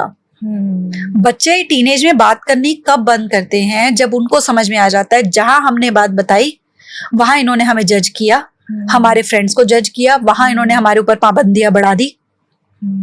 बच्चे तभी अपने आप को पीछे खींचना शुरू कर देते हैं पेरेंट्स से। मेरी बेटी तो मुझसे बहुत बातें करती है, शुरुआत में तो मुझे लगता था कि नहीं ये क्या बात है, कहीं मतलब लगता था कि अच्छा ये वाली बात बताई है, ये तो ऐसा नहीं होना चाहिए था। फिर मैंने इस चीज को समझा, क्योंकि जब मैंने देखा कि मैं उसको करेक्ट कर देती थी कि ये तो आपने गलत किया, ये तो ऐसा नहीं होना चाहिए था, तो मैंने देखा कि वो आकर फिर बात करना बंद कर देती थी कुछ दिनों के लिए। तो मैंने आइडेंटिफाई किया कि उसको मुझसे कोई सॉल्यूशन नहीं चाहिए होता, जब चाहिए होता है वो आकर बोल देती है बकायदा कि मम्मी इस चीज का मुझे कुछ समझ नहीं आ रहा, क्या करूं। उसको कोई एडवाइस नहीं चाहिए होती, उसको बस बताना होता है, शेयर करना होता है। और वो उसके इमोशन को देखो ना कि जब वो खुश होकर बता रही है तो आप चाहे कितने ही परेशान हो, आपको उसके साथ खुश होना है। अगर वो सैड है और आपको लग रहा है ये कोई बहुत बड़ी बात ही नहीं है जिसको लेकर सैड है, लेकिन आपको भी सैड होना है, ताकि बच्चे को लगे कि मेरे पेरेंट्स मेरे साथ है, मेरा कितना इमोशनली स्ट्रॉन्ग बॉन्ड है इनके साथ, ये फील कर सकते हैं जो मैं फील कर रही हूँ। जब आप बच्चे को लगता है ना ये फील कर रहे हैं जो मैं फील कर रही हूँ, तो बच्चे का आपके साथ इमोशनल जो कनेक्शन है स्ट्रांग हो जाता है। और जहाँ आपके साथ इमोशनल कनेक्शन स्ट्रांग है तो वो लाइफ के जितने भी चैलेंजेस आ रहे हैं ना, वो जब उनको जरूरत लगेगी कि हाँ अब हमें, क्योंकि उस समय पे वो समझ रहे हैं कि हम बड़े हैं, हम अपने डिसीजंस ले सकते हैं, हमें सब समझ है, हम छोटी छोटी चीजों के लिए पेरेंट्स के पास नहीं जाएंगे। लेकिन जब उन्हें इमोशनली लगेगा कि हमारा कनेक्शन स्ट्रांग है, तो जब जरूरत लगेगी वो कहीं और गलत हरकत करने की जगह आपके पास आ जाएंगे, किसी गलत पर्सन के साथ कांटेक्ट करने की जगह आपके पास करेंगे, आकर वहां से एडवाइस लेंगे। वो जो आता है ना कि भी आपके वो फ्रेंड्स के पास नहीं जाएंगे फिर एडवाइस लेने के लिए, वो आपके पास आ जाएंगे, क्योंकि उनको इस चीज की समझ होगी कि पेरेंट्स मुझे जज नहीं करने वाले और वो मेरे साथ सबसे ज्यादा इमोशनली कनेक्टेड है, वो मुझे फील कर पाएंगे, वो आपके साथ सब कुछ आकर शेयर करेंगे फिर। और बहुत जरूरी है, क्योंकि आजकल के टाइम में कहते हैं कि मेंटल हेल्थ के आधे जो चैलेंजेस है, इश्यूज है, वो तभी सॉल्व हो जाते हैं जब आपका जो पेरेंट या आपकी फैमिली या कोई भी आपकी लाइफ में ऐसा हो जिसके सामने आप सारी चीजें वेंट आउट कर पाओ, जिसके साथ आपको डिस्कस कर सको, जो आपको समझे, जो आपको जज नहीं करे, जो आपको गलत ना साबित करने पे लगा रहे, जो आपको नीचा ना दिखाए, जिसके साथ आप फ्रीली अपनी हर मन की सारी बातें कर सको। और सोचो जब वो पेरेंट्स ही हो तो उनकी हर बात को सुन लो, हर बात को समझ लो। कहीं ना कहीं वो जो पेरेंट अंदर से, वो जो हम उसमें रहते हैं ना करेक्टर में, मैं माँ हूं, मैं फादर हूं, ऐसे कैसे सुनना पड़ेगा इस समय। कुछ बच्चे के इमोशंस उथल पुथल मचा रहे हैं, हार्मोन्स उथल, वो कभी आपको जवाब भी देंगे, उस समय रिएक्ट मत करो। बाद में जब बच्चे से मिलो, बात करो कि बेटा जब आपने ऐसे बोला था ना, ऐसे रिएक्ट नहीं करते हैं, थोड़ा सा बुरा लगता है, क्योंकि वो उस समय उस इमोशन से थोड़ा दूर होगा, तो वो बच्चा ज्यादा अच्छे से समझेगा। उसी टाइम पे चोट करने की कोशिश करोगे तो नहीं समझेगा। दूसरा, इस समय पे जब आपने कहा कि इस टाइम पे बच्चे गलतियां भी बहुत करते हैं, बच्चा जब भी गलती करे, बच्चे को ये डर नहीं होना चाहिए कि मेरे पेरेंट्स को ना पता चल जाए, क्योंकि बच्चे गलती करके ना सब संभाल लेते हैं, दुनिया का इतना फर्क नहीं पड़ता लोगों को, लेकिन मोस्टली बच्चे जो ऐसा स्टेप उठाते हैं उनको ये डर होता है कि मेरे पेरेंट्स को ना पता चल जाए। पेरेंट्स को पता चल जाए उससे बेटर है कि मैं लाइफ में कोई गलत स्टेप ही उठा लूं, मैं घर से भाग जाऊं, मैं कुछ ऐसा कर लूं। क्योंकि जहाँ पेरेंट, क्योंकि उनको, हमको लग रहा होता है इतनी बड़ी बात नहीं है, पेरेंट्स ने डांट दिया क्या हुआ, लेकिन वो उनका जो हार्ट है ना उस टाइम बहुत वीक है, सेंसिटिव है, बहुत सेंसिटिव होते हैं टीनेजर, जो हमें दिखने में लग रहे होते हैं ना कि बहुत रूड है, बहुत स्टबर्न हो गए, वो बहुत सेंसिटिव होते हैं, इतनी इतनी सी बात उनको लगती है। उस टाइम पे उनको कभी भी मन में ये बात नहीं आ जानी चाहिए कि इस चीज का डर हो जाए कि ये बात मेरे पेरेंट्स को ना पता चले। आपको अपने बच्चे को बोलना है, बेटा कोई भी बात हो, हमें पता है कि ये जो एज है इसमें गलतियां होंगी, सबसे होती है, नॉर्मल है। एक बात याद रखना कि आप लाइफ में बड़ी सी बड़ी भी गलती कर लोगे, आप जब हमारे पास आओगे ना, आपकी हर गलती का सॉल्यूशन हो जाएगा। आपने भी फील किया होगा जब हम बच्चे थे, जब हमें ऐसा लगता था कि कितनी भी बड़ी बात हो, जब हम पेरेंट्स से बात कर लेते हैं ना तो सब कुछ सॉल्व हो जाता है, क्योंकि अब वो जिम्मेवारी पेरेंट्स की है।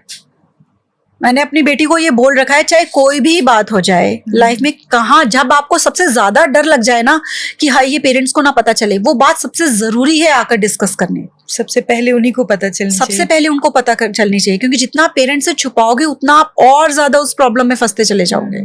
और कोई भी आपकी लाइफ की ऐसी प्रॉब्लम नहीं होगी जिसको कि पेरेंट्स सॉल्व ना कर सकेंगे।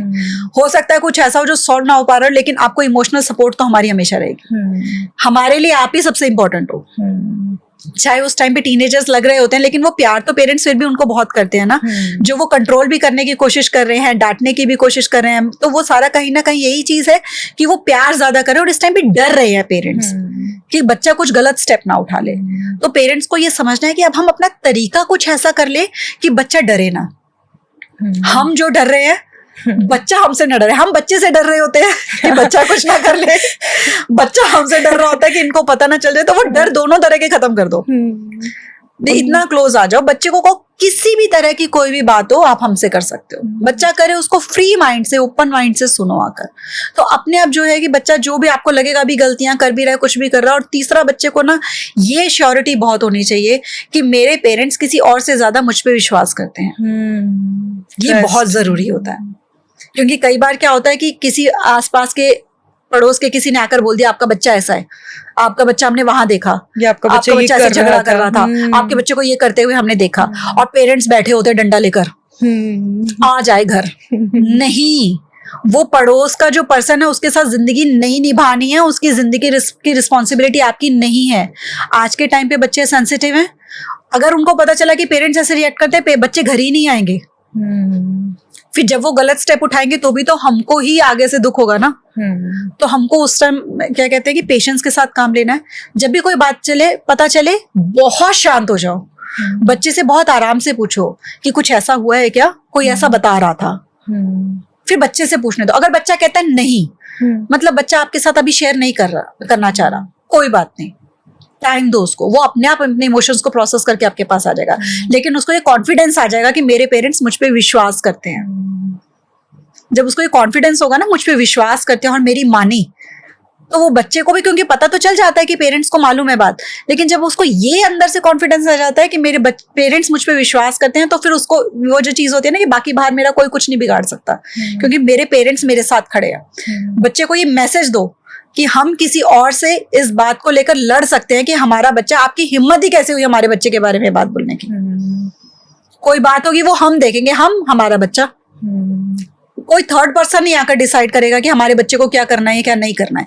ये कॉन्फिडेंस बच्चे के अंदर होना चाहिए कि हम आपकी पहले सुनेंगे, आपकी बात पे विश्वास करेंगे। तो ये सारी चीजें करके, ये जो टीनेजर वाली जो स्टेज है, जो सेंसिटिव स्टेज और सबसे चैलेंजिंग स्टेज है, यहाँ भी बच्चे को वही प्यार चाहिए होता है, पर वो इस समय उस प्यार से झिझक रहा होता है, क्योंकि कहीं ना कहीं वो अपने आप को बहुत बड़ा समझ रहे होते हैं। लेकिन हमें तो पता है कि वो उतने बड़े हैं नहीं है। तो इस समय पे बस हमें भी पेशेंस और हमें अपने आप को प्यार देना है।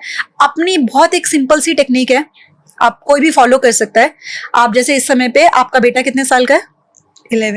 11 ईयर्स का है। तो आप एक बार आंखें बंद करो, आपको बिल्कुल डीप एक ब्रेथ लेनी है, रिलैक्स कर दो, एक्सहेल। अब आप जब आप 11 साल के थे उस समय पे पहुंच जाओ। आप फील करो खुद को, आप 11 साल के कैसे दिख रहे हो। आप स्कूल से आए हो, आपने स्कूल से आकर अपना बैग रखा है, आप बैठ जाओ वहां पर। आप फील करो कि आपको किस चीज की रिक्वायरमेंट है, आपको किसकी जरूरत सबसे ज्यादा लग रही है। आपको क्या लग रहा है कि मेरी लाइफ में ये चीज आ जाए तो मजा आ जाए, मेरे पेरेंट्स मेरी इस बात को समझना शुरू कर दे तो बहुत ही अच्छा लगे, मेरा ये करने का मन कर रहा है, अगर मैं ये करूं तो मुझे बहुत अच्छा लगे। और सोचो वो सब जो आपका मन कर रहा था, वो जो सब चीजें आप चाह रहे थे आपके पेरेंट्स आपके साथ करें, वो सब हो रही हैं और अब आप बहुत खुश हो अपने साथ। धीरे धीरे वापस आ जाओ, अपनी आईज ओपन करो। आपने देखा खुद को, वो सारी चीजें मिली। 11 साल का वहीं पे अपने बेटे को इमेजिन करो। तो पेरेंट्स को 2 चीजें करनी होती हैं। एक तो अपने इनर चाइल्ड को भी वो लव देना होता है, जो वो चीजें सब देनी होती हैं जहां से वो डिप्राइव्ड थे, और दूसरा अपने बच्चे को समझने के लिए उस जगह पे खुद जाकर देखना होता है। जब कोई टीनेजर बच्चा इस समय जो भी रेजिस्ट कर रहा है, रिबेलियन हो रहा है, सब कुछ ऐसे काम कर रहा है, रूड हो रहा है, आप खुद जाओगे जब उस एज में, आप समझोगे कि हम भी ऐसे ही थे। बट हम उस समय चाहते क्या थे, क्या सपोर्ट चाहिए थी, वो देनी शुरू कर दो, सब कुछ अपने आप सही होगा। और उस समय जो उस एज में आपके पास मिसिंग थी, वो चीजें अभी अपने आप को देनी शुरू कर दो। सिर्फ अपने इनर चाइल्ड को हील करना पड़ेगा। आपके इनर चाइल्ड को हील करना भी जरूरी है, ताकि वो जो फियर है ना, वो निकल सके बाहर। वो जो डर है बच्चों को लेकर कि ये ना हो जाए, वो ना हो जाए, अपने फियर्स को बच्चों की लाइफ के साथ कनेक्ट मत करो। तो खुद को भी हील करना है और साथ ही साथ बच्चे को भी फील करना है कि वो क्या फील कर पा रहा है। उसके लिए ये प्रैक्टिस जरूर करो। जब भी लगे सब कुछ मुश्किल हो रहा है, बहुत ज्यादा समझ ही नहीं आ रहा है ये बच्चा मुझसे चाहता क्या है, जो टीनेजर है, खुद पहुंचो अपनी टीनेज में। पहले अपना ध्यान रखना शुरू करो। पहले अपना ध्यान क्यों रखना है, आप देखो फ्लाइट में भी होता है ना, ऑक्सीजन मास्क पहले अपने लगाओ, फिर बच्चे के लगाना है। लेकिन आज के टाइम में बच्चे का मास्क लगाना सब सिखा रहे हैं, पेरेंट्स अपना ऑक्सीजन मास्क कैसे लगाएं कोई नहीं बता रहा। पेरेंट्स ऑक्सीजन मास्क लगा ही नहीं रहे हैं। स्कूल्स में भी वर्कशॉप्स हो रही हैं तो वो ये बता रहे हैं बच्चे की मेंटल हेल्थ का ऐसे ध्यान रखना है। Now kids are very smart. आप उनको कुछ भी आकर बोलोगे तो वो बोलेंगे अच्छा आपने तो गैस लाइटिंग कर दी। आप बच्चे को कंपेयर नहीं कर रहे, आप सीख गए कि शर्मा जी का बेटा अलग है, हमारा बेटा अलग है, पर बच्चे ने तो नहीं सीखा हुआ। बच्चा तो अब सोशल मीडिया से सीख रहा है कि शर्मा जी ने तो अपने बेटे को गाड़ी दिला दी बढ़िया, आपने तो दिलाई नहीं। रिवर्स हो गया है ये रिवर्स हो गया। पेरेंट्स का तो बेचारों का ऑक्सीजन मास्क है ही नहीं, वो तो ऐसे ही घूम रहे हैं, उनका दम भी घुट रहा है, लेकिन वो कह भी नहीं सकते क्योंकि कैसे कहें, क्योंकि पेरेंट्स तो हमारी सोसाइटी कहती है इतना महान रोल है तुम्हारा, तुम कैसे कह सकते हो कि तुम परेशान हो रहे हो। तो इसलिए अपने इनर चाइल्ड को हील करने की जरूरत है। वो सब चीजें जो आप जिंदगी में करना चाहते थे जब आप बच्चे थे वो करने की जरूरत है। अपना ऑक्सीजन मास्क लगाने की जरूरत है इस समय पे बहुत ज्यादा। तभी हमारे जो बच्चे हैं वो भी बढ़िया निकलेंगे, उनकी मेंटल हेल्थ भी सही रहेगी। तो सिर्फ बच्चे बच्चे बच्चे नहीं करना है, खुद के ऊपर भी फोकस करना है। मैं हमेशा रिलेशनशिप से रिलेटेड भी ये बात करती हूँ कि अगर आप अपनी लाइफ का पूरा सेंटर ऑफ अटेंशन एक ही पर्सन को बना दोगे ना, कि जिसके साथ रिलेशनशिप है, मैं उसी के चारों तरफ चक्कर काट रही हूँ या काट रहा हूँ, मेरी लाइफ का और कोई पर्पस नहीं है। कमा रहा हूँ तो इसके लिए कमा रहा हूँ, घूमने जा रहा हूँ तो इसके लिए जा रहा हूँ, मैं भी अगर खाना बना रही हूँ इसके लिए जा रही हूँ, कमा रही हूँ तो इसके लिए कमा रही हूँ। आप परेशान रहोगे जीवन में, आप हैप्पी नहीं रहोगे, कहीं ना कहीं आपको लगेगा कि नहीं ऐसे कैसे, क्यों, क्योंकि वो हमने मास्क लगाया है ना। हमको लगता है कि हम जितना करेंगे काम, जितने गिवर बनेंगे उतना ज्यादा अच्छा है। हमारी सोसाइटी बताती है ना पेरेंट्स को सैक्रिफाइस करो, पेरेंट्स तो महान होते हैं। आप वो मास्क लगाकर घूम रहे हो, लेकिन डीप डाउन आपकी जो सोल है उसको तो पता है कि आप तो खुद के साथ कनेक्टेड ही नहीं हो, आप खुद पे तो ध्यान ही नहीं दे रहे हो, आपकी जिंदगी कहाँ है। तो आपको वो सारी चीजों के साथ साथ हमेशा ध्यान रखना है कि मैं भी होना चाहिए हूँ इस जिंदगी में। अपने आप को भी रखना है, जितना आपके साथ भी रिलेशनशिप अच्छा करना है। अपने साथ रिलेशनशिप अच्छा करोगे, अपने आप आपके पार्टनर के साथ भी अच्छा होता है, अपने आप आपके बच्चों के साथ भी अच्छा होता है। बच्चे भी सीखते हैं कि कैसे अपना ख्याल रखना है। आपने जितना कुछ बताया ना, लोग जस्ट इसका अपोजिट करते हैं। अगर बच्चे घर पे आ रहे हैं, बात कर रहे हैं तो जस्ट रिएक्ट करते हैं, है ना। तो हमें सीखना होगा कि अपने आप से प्यार करना है, अपने आप को पहले हील करना है। टीनेज की अगर हम बात करें, बच्चों के ओपिनियन अपने पेरेंट्स से बिल्कुल ही अलग होते हैं, तो उसको कैसे अलाइन करेंगे? देखो ओपिनियन तो अलग होंगे ही होंगे, क्योंकि इस समय पे जो जनरेशन होती है वही बदल गई होती है ना। हमारे टाइम के क्या होता था, जब हमारी वाली जनरेशन थी ना, तो उस टाइम पे लव मैरिज को बहुत बड़ा माना जाता था। उस टाइम पे आई लव यू कहना ऐसा होता था, स्कूल कॉलेज में ओ आई लव यू कह दिया उसने, उसको आई लव यू कह दिया। राइट। अब आजकल तो लव यू हर कोई एक दूसरे को, कलीग को भी कह रहा है, क्लासमेट्स को भी कह रहे हैं, इतना कॉमन वर्ड है ना। अब हमारे पेरेंट्स को लगता है कि ऐसे कैसे किसी को कह सकते हो, ऐसे कैसे किसी को हग वाला जो आप इमोजी भेज सकते हो। अब वो चीजें कॉमन हो गई। लव मैरिज पहले लगता था कि बहुत बड़ी बात होगी, फलाने घर में उन लोगों ने लव मैरिज करवाई है अपने बच्चों की। अब वो कॉमन है, पेरेंट्स ही कह रहे हैं कि कौन टेंशन ले अरेंज मैरिज की, अपने ऊपर हमें रिस्पॉन्सिबिलिटी लेनी नहीं है, अपने लिए खुद ढूंढ लो, अपने लिए खुद ढूंढ लो। तो कॉमन हो गया। अब हमारी अगली जनरेशन जो है उसको लग रहा है कि मैरिज क्या होती है, पहले लिव इन होना चाहिए, पता तो चले कि इस पर्सन के साथ रह सकते हैं कि नहीं रह सकते हैं। लेकिन हमें वो नहीं समझ में आता, हमारी जनरेशन वालों को नहीं समझ में आता, उनको समझ में आ रहा है। बिल्कुल वैसे ही जैसे कि हमारे पेरेंट्स को उस टाइम पे लगता था कि लव मैरिज क्या होती है। हमको बहुत क्लैरिटी है ना कि लव मैरिज इज बेटर। आप जानते तो हो कि किस पर्सन के साथ आप पूरी जिंदगी बिताने जा रहे हो। ऐसी हमारी जो अगली जनरेशन है उसको लगता है कि लिव इन तो सही है। तो विचार जो है ये तो जनरेशन के साथ बदलेंगे ही बदलेंगे। आपको उनको समझना है कि क्या उसकी वजह से उनकी जिंदगी में बहुत भारी नेगेटिव इम्पैक्ट तो नहीं हो रहा। आप अपने आप को उस स्टेज पे लेकर आओ कि आप अब इस जनरेशन के हो। जैसे आपने एक एक्सरसाइज करी ना कि आप उस लेवल पे लेकर गए अपने आप को, तो जब आप इस जनरेशन के अकॉर्डिंग होगे, इस जनरेशन में क्या चल रहा है, आप न्यूज पढ़ो, ग्लोबल न्यूज पढ़ो, क्या चल रहा है, क्या ट्रेंडिंग है। बच्चे अगर आपको कहना चाह रहे हैं कि हम ये प्रोफेशन में नहीं जाएंगे, इसमें जाएंगे, पहले लगता था सारे पेरेंट्स को जॉब ही करो। जो बिजनेस वाले होते थे उनको लगता था हमारा ही बिजनेस संभालो। आज के समय में ऐसा नहीं है। बच्चे हर कोई क्या करते हैं, बिजनेसमैन के ही बच्चे हैं, वो कहते हैं हमें अपना काम करना है। कई उनके बच्चे जॉब करना चाहते हैं। तो वो धीरे धीरे हमारे अंदर समझ आ रही है कि नहीं, उनको करने दो।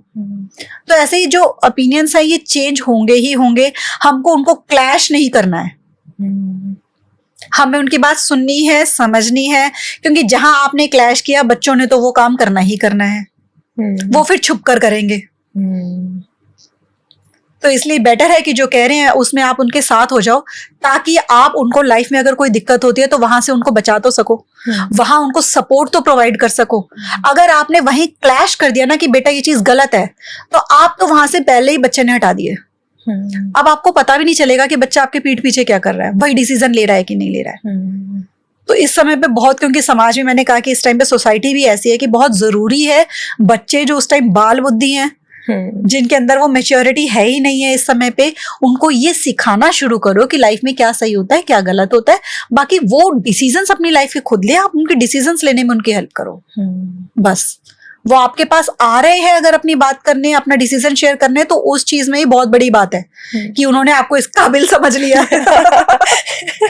तो अगर उन्होंने आपको उस काबिल समझ लिया है कि वो आए हैं बताने आपको, और आप उस टाइम अपने कैरेक्टर में आ जाओगे, ओह मेरे पास पेरेंट बनूंगा, हम अभी जिंदा है, हम फैसला करेंगे, तो उस समय ये समझ लो कि ये आखिरी बात थी जो उन्होंने आपके साथ आके करी। आगे से आपको किसी डिसीजन में शामिल नहीं किया जाएगा। तो साथ रहना चाहते हो, सपोर्ट करना चाहते हो, रियलिटी में करना चाहते हो, सिर्फ थोपना नहीं चाहते अपने डिसीजंस उनके ऊपर, ये चीज नहीं शो करना चाहते कि हमने तुमको पैदा करके या तुम्हारे लिए जो भी किया वो बहुत बड़ा एहसान है, ये फीलिंग नहीं देना चाहते। चाहते हो कि पूरी जिंदगी बच्चे आपके पास आए, आपसे प्यार करें, वो बस मौका ना ढूंढे कि कब आपसे दूर हो जाए। तो यही है कि जो बदलता समय है, बदलती जनरेशन है, उस समय पे जो चीजें चल रही हैं उनको भी समझो। अलग पर्सन है, कुछ सही गलत नहीं होता, लोग अलग अलग होते हैं, हर किसी के सही और गलत की डेफिनेशन उनके अकॉर्डिंग होती है। बस उनको समझने की कोशिश करो। जहां बहुत ज्यादा भी हो जाता है, जैसे कि आपने बात करी ना, टीनेजर्स की बात करी, तो यहाँ पे मैं मतलब एक चीज बताना चाहूंगी कि सिंपल सा एक फंडा है कि इतना भी नहीं हो जाना है कि वो जो भी कर रहे हैं सही कर रहे हैं। बच्चे ड्रिंक करके आ रहे हैं तो कोई बात नहीं, कर लो बेटा, इतना भी नहीं डरना हमको बच्चों से कि कुछ भी करें तो करने देना। एक बैलेंस होना है, क्योंकि देखो 4 तरह की पेरेंटिंग होती है।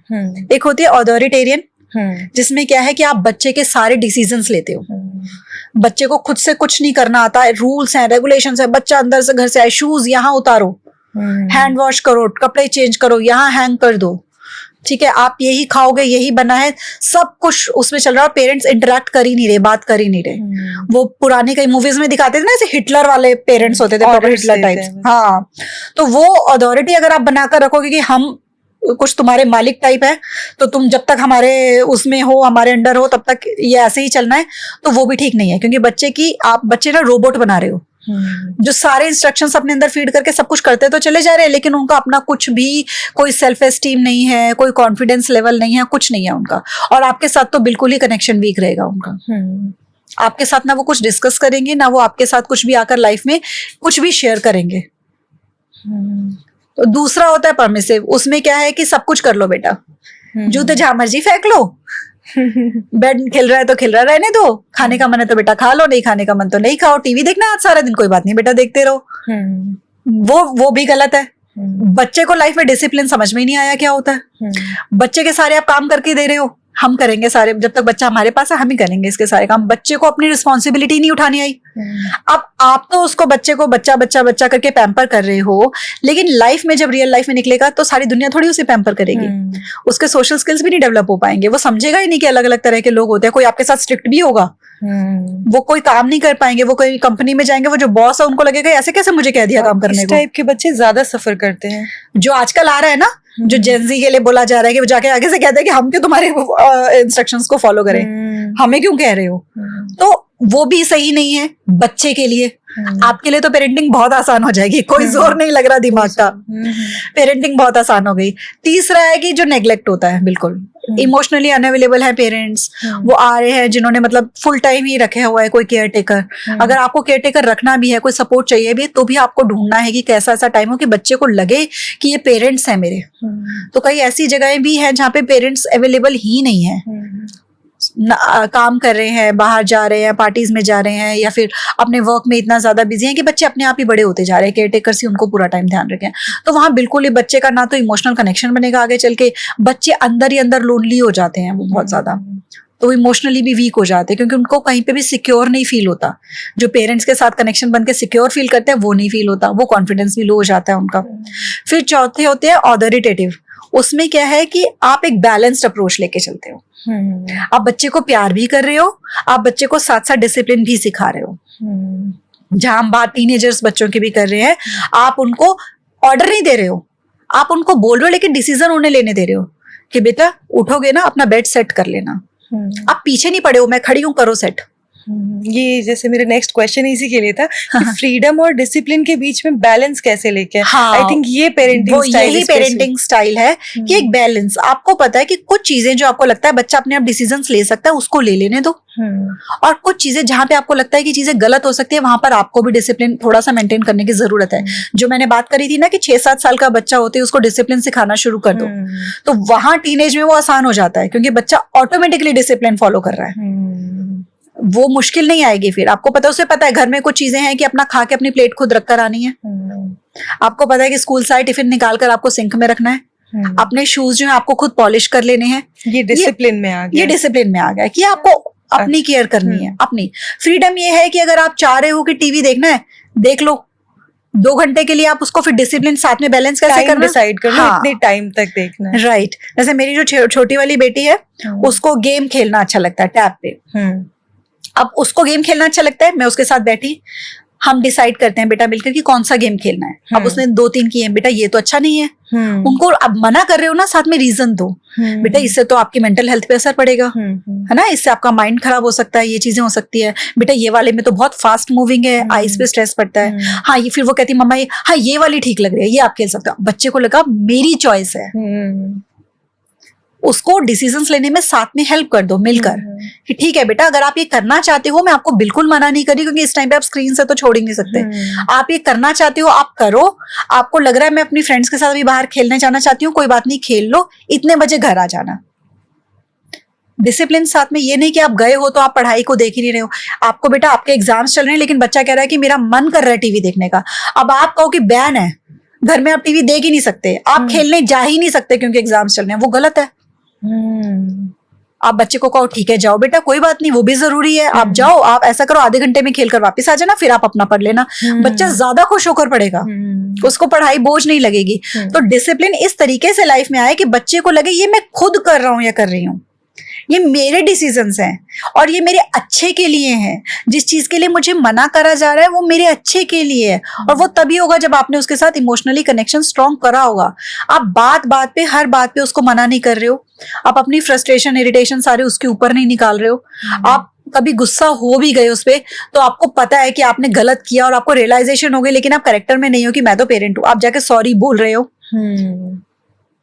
तो वहां बच्चे को समझ में आता है कि हाँ ये भी इंसान है, पेरेंट्स भगवान नहीं है, इनसे गलतियां होती हैं, लेकिन देखो हमने ये सिखा दिया ना कि गलती हुई लेकिन मान लेना चाहिए।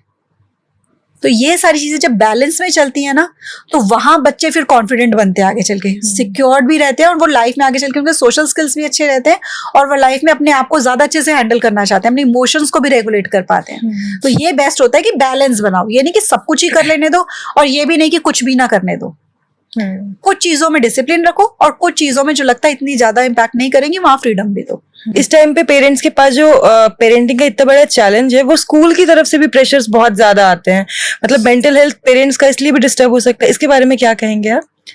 ये तो मतलब बहुत जरूरी थी बात करनी, और आई एम ग्लैड कि आपने इस बात को उठाया है।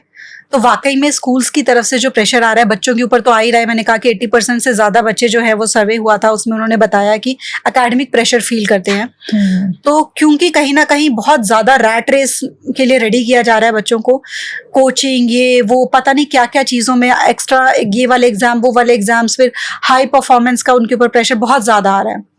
दूसरा जो बच्चों के साथ ये वाला प्रेशर तो पेरेंट्स पे भी आ रहा है परफॉर्मेंस रिलेटेड।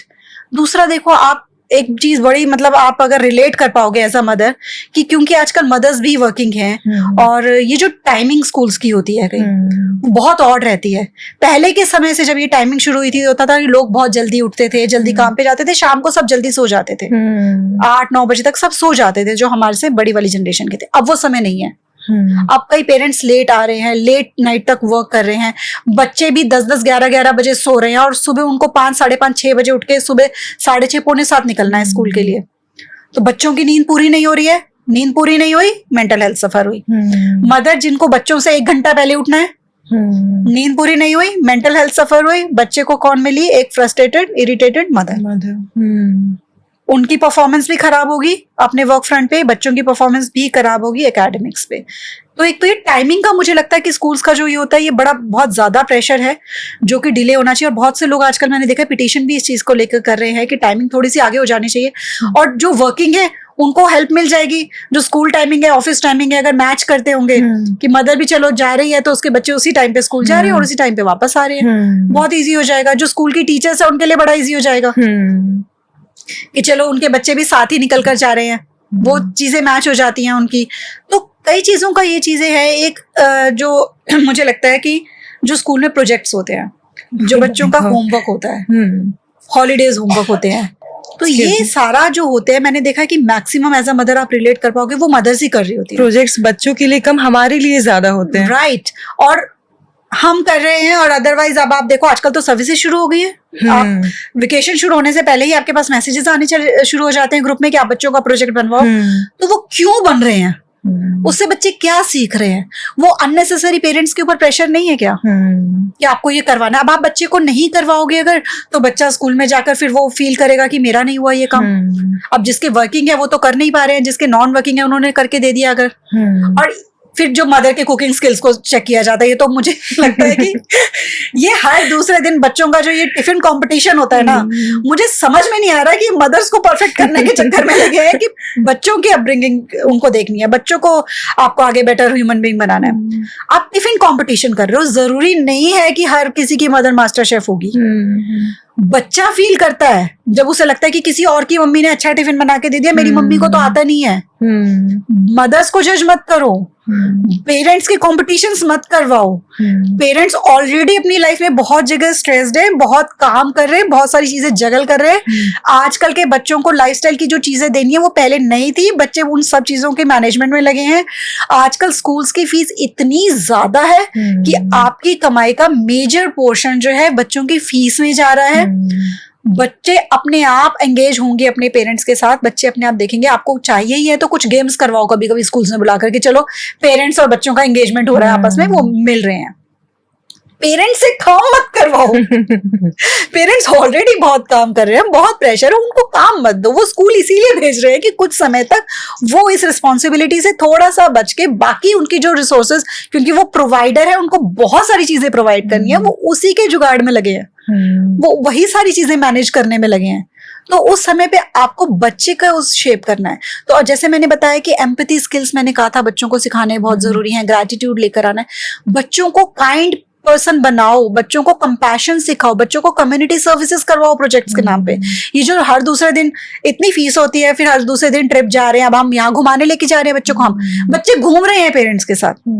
बच्चों को कम्युनिटी एक्टिविटीज सिखाओ, बच्चों को बताओ कि हाँ अब गर्मी है, जैसे वो कहते हैं ना गर्मियों में वो छबील लगती है, वो स्कूल के अंदर ऐसा कुछ हो कि जो भी वर्कर्स है आप उनको मीठा वाला पानी बना के पिलाओगे, बच्चे डिस्ट्रीब्यूट कर रहे हो, बच्चे आपस में कुछ ऐसी एक्टिविटी हो कि स्कूल ट्रिप लेकर जा रहा है ऑर्फनेज में, और वहां पर वो जो टीचर है वो एक्सप्लेन कर रही है। जब पेरेंट एक्सप्लेन कर रहे हैं शायद उतना इम्पैक्ट ना पड़े जितना टीचर जब एक्सप्लेन करेगी कि देखो यहाँ पर क्या है और देखो आपके पास क्या है। अब बच्चों को लेकर जाओ ओल्ड एज होम में, वो चीजें सिखाओ। तो बच्चों को ये सारी चीजें सिखाने की जरूरत है स्कूल से। बाकी सारी चीजें तो हो ही रही है, लेकिन आजकल क्या है कि शो ऑफ ज्यादा है कि हम ये कर रहे हैं, हम वो कर रहे हैं, और बच्चों पेरेंट्स के ऊपर इतना प्रेशर है। हमारे टाइम पे क्या होता था कि जो टीचर्स होते थे ना, वो पेरेंट्स को, अब तो एक तो वो व्हाट्सएप और ये फोन की वजह से टीचर्स जो होते थे उनका एक वो होता था कि हाँ पेरेंट्स आ रहे हैं तो वो पेरेंट्स को कुछ नहीं कहते थे, वो बच्चों को कह लेंगे। आजकल टीचर्स भी पेरेंट्स के ऊपर प्रेशर डाल रहे हैं और बच्चे भी पेरेंट्स के ऊपर प्रेशर डाल रहे हैं। सोसाइटी का और काम का जो प्रेशर है वो तो है ही है। तो ये चीज समझने की बहुत जरूरत है स्कूल को कि टीचर्स जो है या स्कूल भी जो है या उनका स्कूल का जो भी प्रोसेस चल रहा है वो पेरेंट्स के ऊपर प्रेशर ना डालें, वो अपना काम जो कर रहे हैं वो बखूबी कर रहे हैं। आजकल बहुत सारी अच्छी एक्टिविटीज करवाई जाती है, बच्चों को पढ़ाया ऐसे जाता है जितना हमारे टाइम पे नहीं था, इजी तरीके से। तो वो चीजें बढ़िया चल रही हैं, लेकिन उसमें पेरेंट्स को ना बहुत ज्यादा इन्वॉल्व करें, क्योंकि पेरेंट्स ऑलरेडी कई जगह पे इन्वॉल्व है। हाँ, तो बस वही है कि पेरेंट्स के ऊपर पहले ही आजकल बहुत वैसे ही प्रेशर चल रहे होते हैं। तो जो चीजें लगती है आप पेरेंट्स के लिए एक्टिविटीज दे रहे हो और अगर वो नहीं कर रहे हैं पेरेंट्स, तो उनके लिए उनको फोन करके धमकाया ना जाए बस। सही कहा आपने, स्कूल प्रोजेक्ट्स बच्चों के लिए नहीं होते, वो पेरेंट्स के लिए होते हैं। राइट, कि हम कितना अच्छा परफॉर्म कर पा रहे हैं प्रोजेक्ट्स में। और हर किसी के अंदर वो स्किल नहीं होता। कॉन्फिडेंस के बारे में आपने बात किया कि बच्चों को कॉन्फिडेंट कैसे बनाए, तो कुछ टिप्स है कि बच्चों को कॉन्फिडेंस कैसे बनाए, उनकी सेल्फ स्टीम कैसे ग्रो करें? देखो, कई चीजें जो ऐसी है ना जो हमको भी लग रही है कि बच्चे कॉन्फिडेंट कब फील करते हैं। हमें लगता है कि हम ये और क्लासेस में डाल देंगे, को करिकुलर और ज्यादा से ज्यादा करवाएंगे, या बच्चों के ज्यादा अच्छे मार्क्स आएंगे तो बच्चे कॉन्फिडेंट फील करेंगे, बच्चे किसी एक्टिविटी में फर्स्ट सेकंड आएंगे, प्राइज आएगा उनका तो कॉन्फिडेंट फील करेंगे।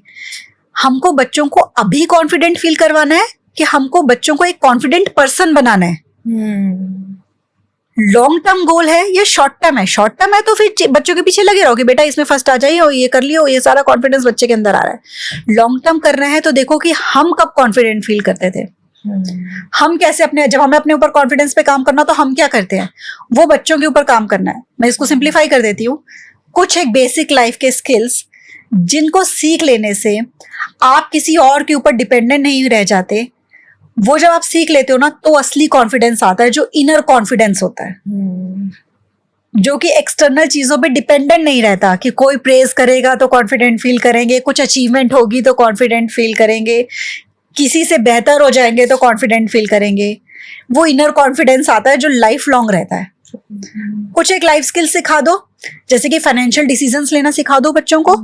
बच्चों को ये पता ही नहीं होता, उनको लगता है कि जो पेरेंट्स है वो तो एटीएम है, अलादीन का चिराग है, जो विश मांगोगे वो जिनी पूरी कर देगा। बच्चों को बताओ कि कैसे मेहनत की जाती है, कैसे पैसे कमाए जाते हैं।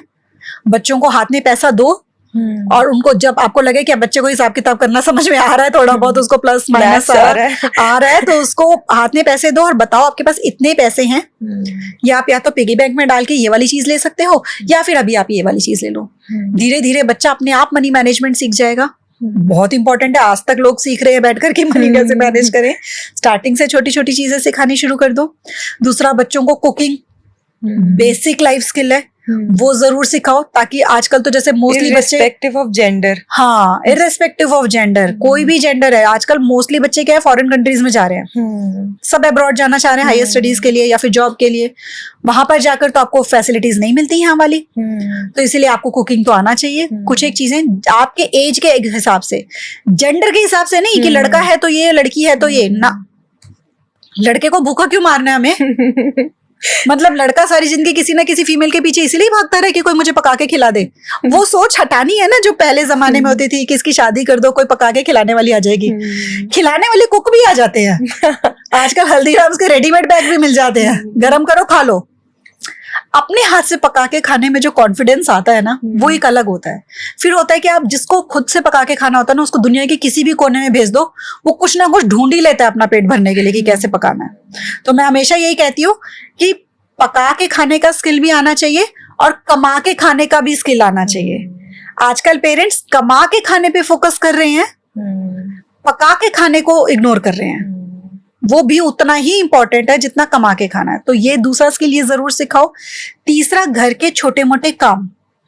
वॉशिंग मशीन सबके घर में ऑटोमेटिक है, बच्चों को सिखाओ कि अपनी लॉन्ड्री निकालकर खुद लाकर वॉशिंग मशीन में कैसे डालनी है, कपड़े अपने कैसे फोल्ड करने हैं, कैसे अलमीरा में रखने हैं, कैसे आपको अपनी बुक्स को सेट करना है, कैसे अपने टॉयज को सेट करके रखना है। ये छोटे छोटे चीजें घर में मैनेजमेंट की सिखाओ कि कैसे क्लीनलीनेस रखी जाती है घर में, कैसे मैनेज ऑर्गेनाइजेशन कैसे होती है वो सिखाओ, ताकि बाद में जाके बच्चों के साथ ये ना हो कि सब कुछ फैला और उन्हें समझ में नहीं आ रहा कि हम ये करें कि अपना काम करें। ये चीजें जरूर सिखानी है। उसके बाद बात की चीजों पे तो हम फोकस कर ही रहे होते हैं। ड्राइविंग हर कोई सोचता है कि सिखा दो अपने बच्चों को, ये सारा कुछ तो सिखा। ये छोटी छोटी बेसिक चीजें हैं। ग्रैटिट्यूड फील करना सिखाओ। आज के समय में बहुत ज्यादा हो रहा है, बच्चों को ये लगता है कि हमारे पास ये नहीं है, ये नहीं है, ये नहीं है। इंस्टाग्राम पे देख रहे हैं, ओ हमको आपने ये टॉय लेके दिया है, वो तो इंस्टाग्राम पे उसके पास तो ऐसे वाले 10 है। हम कहाँ चले गए थे, हम तो यहाँ शिमला गए थे, वो लोग तो स्विट्जरलैंड होकर आए हैं। बच्चे को ग्रैटिट्यूड सिखाओ कि आपके पास जीवन में जो है वो कितना बड़ा है। उसके लिए छोटी सी एक्टिविटी होती है, छोटा सा काम होता है। बच्चे को ऑर्फनेज जरूर लेकर जाओ जब समय मिले, स्पेशली बच्चे के बर्थडे पे ऑर्फनेज लेके जाओ। कोई फेस्टिवल है, ऑर्फनेज लेके जाओ। वो समय जहां पर हम बच्चों को बहुत पैम्पर कर रहे होते हैं ना, और उस टाइम पे बच्चा बहुत ज्यादा एक्सपेक्टेशंस कर रहे होते हैं पेरेंट्स से, हमें ये मिलना चाहिए, हमें वो मिलना चाहिए, वो पूरा उस समय पे जब वो ऑर्फनेज जाते हैं तो उनको समझ में आता है कि पेरेंट्स हमारी लाइफ में होना कितनी बड़ी बात है। उस समय पे उनको अपनी जिंदगी में जो जो एक एक चीज है उसके टुवर्ड्स ना ग्रैटिट्यूड फील होना शुरू होता है। वो ग्रेटफुल होने शुरू होंगे। जितना वो ग्रेटफुल होना शुरू होंगे उतना उनकी मेंटल हेल्थ के लिए अच्छा है, उतना वो पीस में रहेंगे मेंटली, उनका अबंडेंस माइंडसेट बनेगा, लाइफ में और अच्छे से एक अच्छे पर्सन, अच्छा ह्यूमन बीइंग बनेंगे। वो अपने आप कॉन्फिडेंस रहता है। जब हमें लगता है ना कि हमारे पास तो बहुत चीजें हैं, तो एक अलग सा कॉन्फिडेंस आता है। उनको एम्पैथी स्किल्स सिखाओ। आज के समय में ना मैंने एक बहुत चीज ऑब्जर्व करी है कि लोग बोलते हैं अब बच्चे बहुत जल्दी बड़े हो जाते हैं। अब वो जो हमारे समय में 8-10 साल के बच्चे थे वो बच्चे नहीं है। अब तो बच्चे इमोशनली बहुत जल्दी मैच्योर हो जाते हैं, इतनी ज्यादा नॉलेज है। तो उनको एम्पैथी स्किल्स जो है, एम्पैथाइज करना क्यों नहीं सिखाया जा रहा बड़ों के हिसाब से? अगर हमको लग रहा है कि जो 10 साल का बच्चा है वो इमोशनली और मेंटली 15 साल जितना, 16 साल जितना मैच्योर हो चुका है, तो उस लेवल का एम्पैथी स्किल्स भी तो आ जाना चाहिए ना। तो उसको एम्पैथाइज करना सिखाओ। बच्चों के सामने कभी भी ये मत दिखाओ कि आप सुपर मॉम या सुपर डैड हो। उनको दिखाओ आप ह्यूमन बीइंग हो। उनको बताओ बैठकर कि आप थक गए हो, ताकि बच्चे वो फील कर सके मेरे पेरेंट्स थके हुए हैं काम करके। आप कभी बीमार हो तो बच्चों को बताओ कि आप कैसा फील कर रहे हो। दूसरों के लिए कैसे, दूसरों के इमोशंस को समझना सिखाओ, बहुत जरूरी होता है। लोग आजकल इमोशनली नम होते जा रहे हैं ना, वो अपने इमोशंस को भी नम कर लेते हैं, वो दूसरों को भी नहीं फील कर पाते। तो एम्पैथी बहुत जरूरी होती है करने। आप एक अच्छे ह्यूमन बीइंग बनते हो कि दूसरा कैसे फील कर रहा है, आपके एक्शन से कैसे रिएक्शन हो रहा है, वो बच्चे को समझ में आना चाहिए। आपकी बातें कैसे इंपैक्ट करती हैं बच्चे को पता होना चाहिए। तभी पता, जब उनको ये पता चलेगा ना, तभी वो एम्पैथाइज कर पाएंगे। तभी ऐसा नहीं होगा कि बच्चा कुछ भी मुंह में आ रहा है, बोल रहा है, कुछ भी बिहेवियर कर रहा है। तो वो बच्चों को वो स्किल्स भी सिखाने बहुत जरूरी होते हैं। तो ये सारी चीजें जब हम सिखा देंगे तो क्या होगा कि बच्चे के अपने अंदर कॉन्फिडेंस आ रहा है, खुद को संभालना सीख रहा है बच्चा कम्युनिकेशन स्किल सीखेगा। बच्चे को बाहर लेकर जाओ, बात कर लेने दो। हमारे समय में होता था कि पेरेंट्स कहते थे बड़े बैठे हैं जाओ, बच्चे जाओ, बच्चे नहीं बीच में बैठेंगे बड़ों के। बच्चों को बैठने दो, बच्चों को बात करने दो। आपको 1-2 बार ह्यूमिलिएशन होगी, बच्चा कुछ ऐसे बोल के उनको बोल लेने दो। बच्चे के अंदर कॉन्फिडेंस आएगा 4 लोगों से बात करने का, वो स्किल डेवलप हो गया। ग्रुप में बैठ के बात करने का वो स्किल डेवलप हो गया कि किसी से भी बात कर सकते हैं हम। अब उस समय पे अगर आप बच्चे को वो स्किल नहीं दोगे, वो सारी जिंदगी घबराएगा। बाद में फिर उसी के लिए हम पैसे देके सीखते हैं। राइट, हम पैसे देके सीखेंगे कि कैसे पब्लिक स्पीकिंग करें। तो बच्चे को ये सारी चीजें दिखाओ, मतलब वो चीजें जो उसको वो कॉन्फिडेंस दे जो कि लाइफ में फिर कहीं हिल नहीं सकती है, उन पे काम करने की जरूरत होती है। तो वो असली में बच्चे की एक पर्सनालिटी को शेप करेंगे, उनकी सेल्फ एस्टीम भी हाई रहेगी और उनके कॉन्फिडेंस को कोई भी एक्सटर्नल चीज नहीं हिला सकेगी। और साथ ही साथ सबसे ज्यादा इंपॉर्टेंट है कि बच्चों को अपनी केयर करनी सिखाओ खुद से। जब बच्चा एक लेवल पे समझदार हो जाए, पढ़ना लिखना शुरू हो जाए, कुछ ओवर द काउंटर मेडिसिन बच्चों को बताओ। फीवर में ये लेना होता है, स्टमक पेन में ये लेना होता है, इस तरीके से अपना ध्यान रखना होता है। कोल्ड हो जाए तो इस तरीके से अपना ध्यान रखना, अपनी केयर करना। तो अपने आप को संभालने वाला जब वो पैकेज हम बच्चों को पूरा सिखा देंगे ना, तो रियलिटी में बच्चों की सेल्फ एस्टीम भी हाई रहेगी, कॉन्फिडेंस भी वो होगा जो दुनिया में कोई भी उनका साथ ना दे रहा हो, वो अकेले ही अपने लिए काफी होंगे खुद को संभालने। राइट। तो अभी तक तो हमने ना ऐसे बात करी कि पेरेंटिंग एक कपल गोल है कि फादर मदर दोनों अवेलेबल है। बहुत बार ऐसा होता है कि पेरेंटिंग सिंगल होता है, सिंगल पेरेंट होते हैं, तो वो उस केस में पेरेंटिंग कैसे करें? बहुत अच्छा क्वेश्चन पूछा है आपने। बहुत लोग ये क्वेश्चन कर रहे होते हैं कि जहां पर पार्टनर्स हैं वहां तो उनको वर्क कर लेना है दोनों मिलकर। एक इमोशनली लो भी फील कर रहा है या चैलेंजिंग फील कर रहा है तो दूसरा पार्टनर सॉल्व कर देता है। लेकिन जो सिंगल पेरेंट्स हैं उनके लिए बहुत चैलेंजिंग हो जाता है, स्पेशली आजकल के टाइम में। तो जो सिंगल पेरेंट है उनको सबसे पहले तो इस बात का ध्यान रखना है कि अपनी मेंटल हेल्थ को प्रायोरिटाइज करना है। सपोर्ट अगर लेनी है तो उसमें गिल्ट फील नहीं करना है, अपने आप को दूसरों से कंपेयर खुद को नहीं करना है एज अ पेरेंट। राइट। सबसे पहले तो आप जो भी कर रहे हो आपको इस चीज को लेकर अपने अंदर कॉन्फिडेंस लेकर आना है कि आप अपने बच्चे की बेहतरी के लिए कर रहे हो। सिंगल पेरेंट को लोग जज कर लेते हैं ये कहकर कि देखो बच्चे को तो सारा दिन छोड़ दिया। बच्चे को छोड़ेंगे तभी बच्चे के लिए कमा सकेंगे। वो बच्चे की बेहतरी के लिए है, ये समझने की जरूरत है। अगर आप हो सकता है कि उतना टाइम ना दे पाओ बच्चे को जितना बाकी सब दे पा रहे हैं, बट जितना भी टाइम आप दे पाओ ना, बस ये कोशिश करना कि उस टाइम पे आप 100% बच्चे के पास हो। उस समय पे आप फोन नहीं देखोगे, उस समय पे आप सिर्फ बच्चे के पास होगे, उसके साथ हंसना है, उसके साथ खेलना है। आप क्वालिटी पे फोकस करो। और वैसे भी बच्चे ना क्वांटिटी पे फोकस करते ही नहीं है। किसी की मम्मी हो सकता है कि सारा दिन घर हो, कोई हाउसवाइफ हो, सारा दिन घर में हो, लेकिन बच्चा घर में है, वो मदर कभी बर्तन कर रही है, कभी किचन देख रही है, कभी फोन में देख रही है, कभी टीवी देख रही है, कभी इधर उधर, बच्चे के पास बैठ ही नहीं रही है। वहीं अगर कोई वर्किंग मदर है या फिर सिंगल पेरेंट में अगर कोई सिंगल फादर है, वो सारा दिन काम से जाके आकर जब घर बैठता है और 15-20 मिनट ही बच्चे से बात कर लेता है, तो आप ही बताओ कि बच्चे को कौन सी ज्यादा चीज की जरूरत है? वो क्वालिटी टाइम की। वो क्वालिटी टाइम की। बच्चे को आप सिर्फ दिखने से काफी नहीं होता, आपको फील करना है बच्चे को। बच्चे को फीलिंग आनी चाहिए कि मेरा पेरेंट मेरे पास है। तो क्वालिटी टाइम पे फोकस करो। जब कभी वीकेंड्स हो या आपको ऐसा टाइम मिल रहा हो तो बच्चे के साथ कोई ट्रिप्स लगाओ, कहीं घूम आओ। तो यही बस कोशिश करनी है। और बच्चे के साथ बात जरूर करो, क्योंकि आपके पास बच्चा है, बच्चे के पास आप हो, आप ही उसकी नींव हो। आपको ही देखकर वो जैसे फीलिंग्स उसके अंदर आएंगी, आपको ही देखकर आएंगी। तो आपको भी ये कोशिश करनी कि don't be too hard on yourself. बहुत ज्यादा प्रेशर मत लो। आप जो कर रहे हो, सारे पेरेंट्स जो कर रहे हैं अपने बच्चे के लिए ना, हर कोई बेस्ट करने की कोशिश ही कर रहा है। तो चाहे वो सिंगल पेरेंट है, चाहे वो को पेरेंट्स हैं, हमेशा इस बात का ध्यान रखना है कि कभी भी अपने आप को बुरा पेरेंट मत समझो। गलतियां सबसे होती हैं, आप भी तो वर्क इन प्रोग्रेस ही हो। आपको किसी ने रेडीमेड पेरेंट बनाकर तो भेजा नहीं है। आपको अपने पेरेंट देखो, हर पेरेंट अपने पेरेंट से बेटर पेरेंटिंग करने की कोशिश कर रहा होता है। तो जहां आप कोशिश कर रहे हो ना, वहीं समझ लो कि आप एक अच्छे पेरेंट ही हो। और आपके बच्चे के लिए आपसे अच्छा पेरेंट उसको मिल ही नहीं सकता था। क्योंकि बात अगर हम स्पिरिचुअलिटी की करें तो कहते हैं कि आपके बच्चे ने आपको चूज किया होता है। तो इस चीज के अंदर, इस चीज को लेकर कॉन्फिडेंट फील करो कि ये बच्चे के लिए मैं कुछ गलत कर नहीं रही हूँ, क्योंकि इसने मुझे चूज किया है। वो कॉन्फिडेंस अपने अंदर लेकर आओ, as a mother, as a father, as parents, और उस प्यार के साथ बच्चे के पास आओ। वो बच्चा आपकी एनर्जीज को और आपकी वाइब्रेशंस को कैच कर लेगा बिना आपके कोई एफर्ट किए। तो एक हमारी इंडियन सोसाइटी की पेरेंटिंग स्किल पे सबसे बड़ी मिथ क्या होगी आपके अकॉर्डिंग?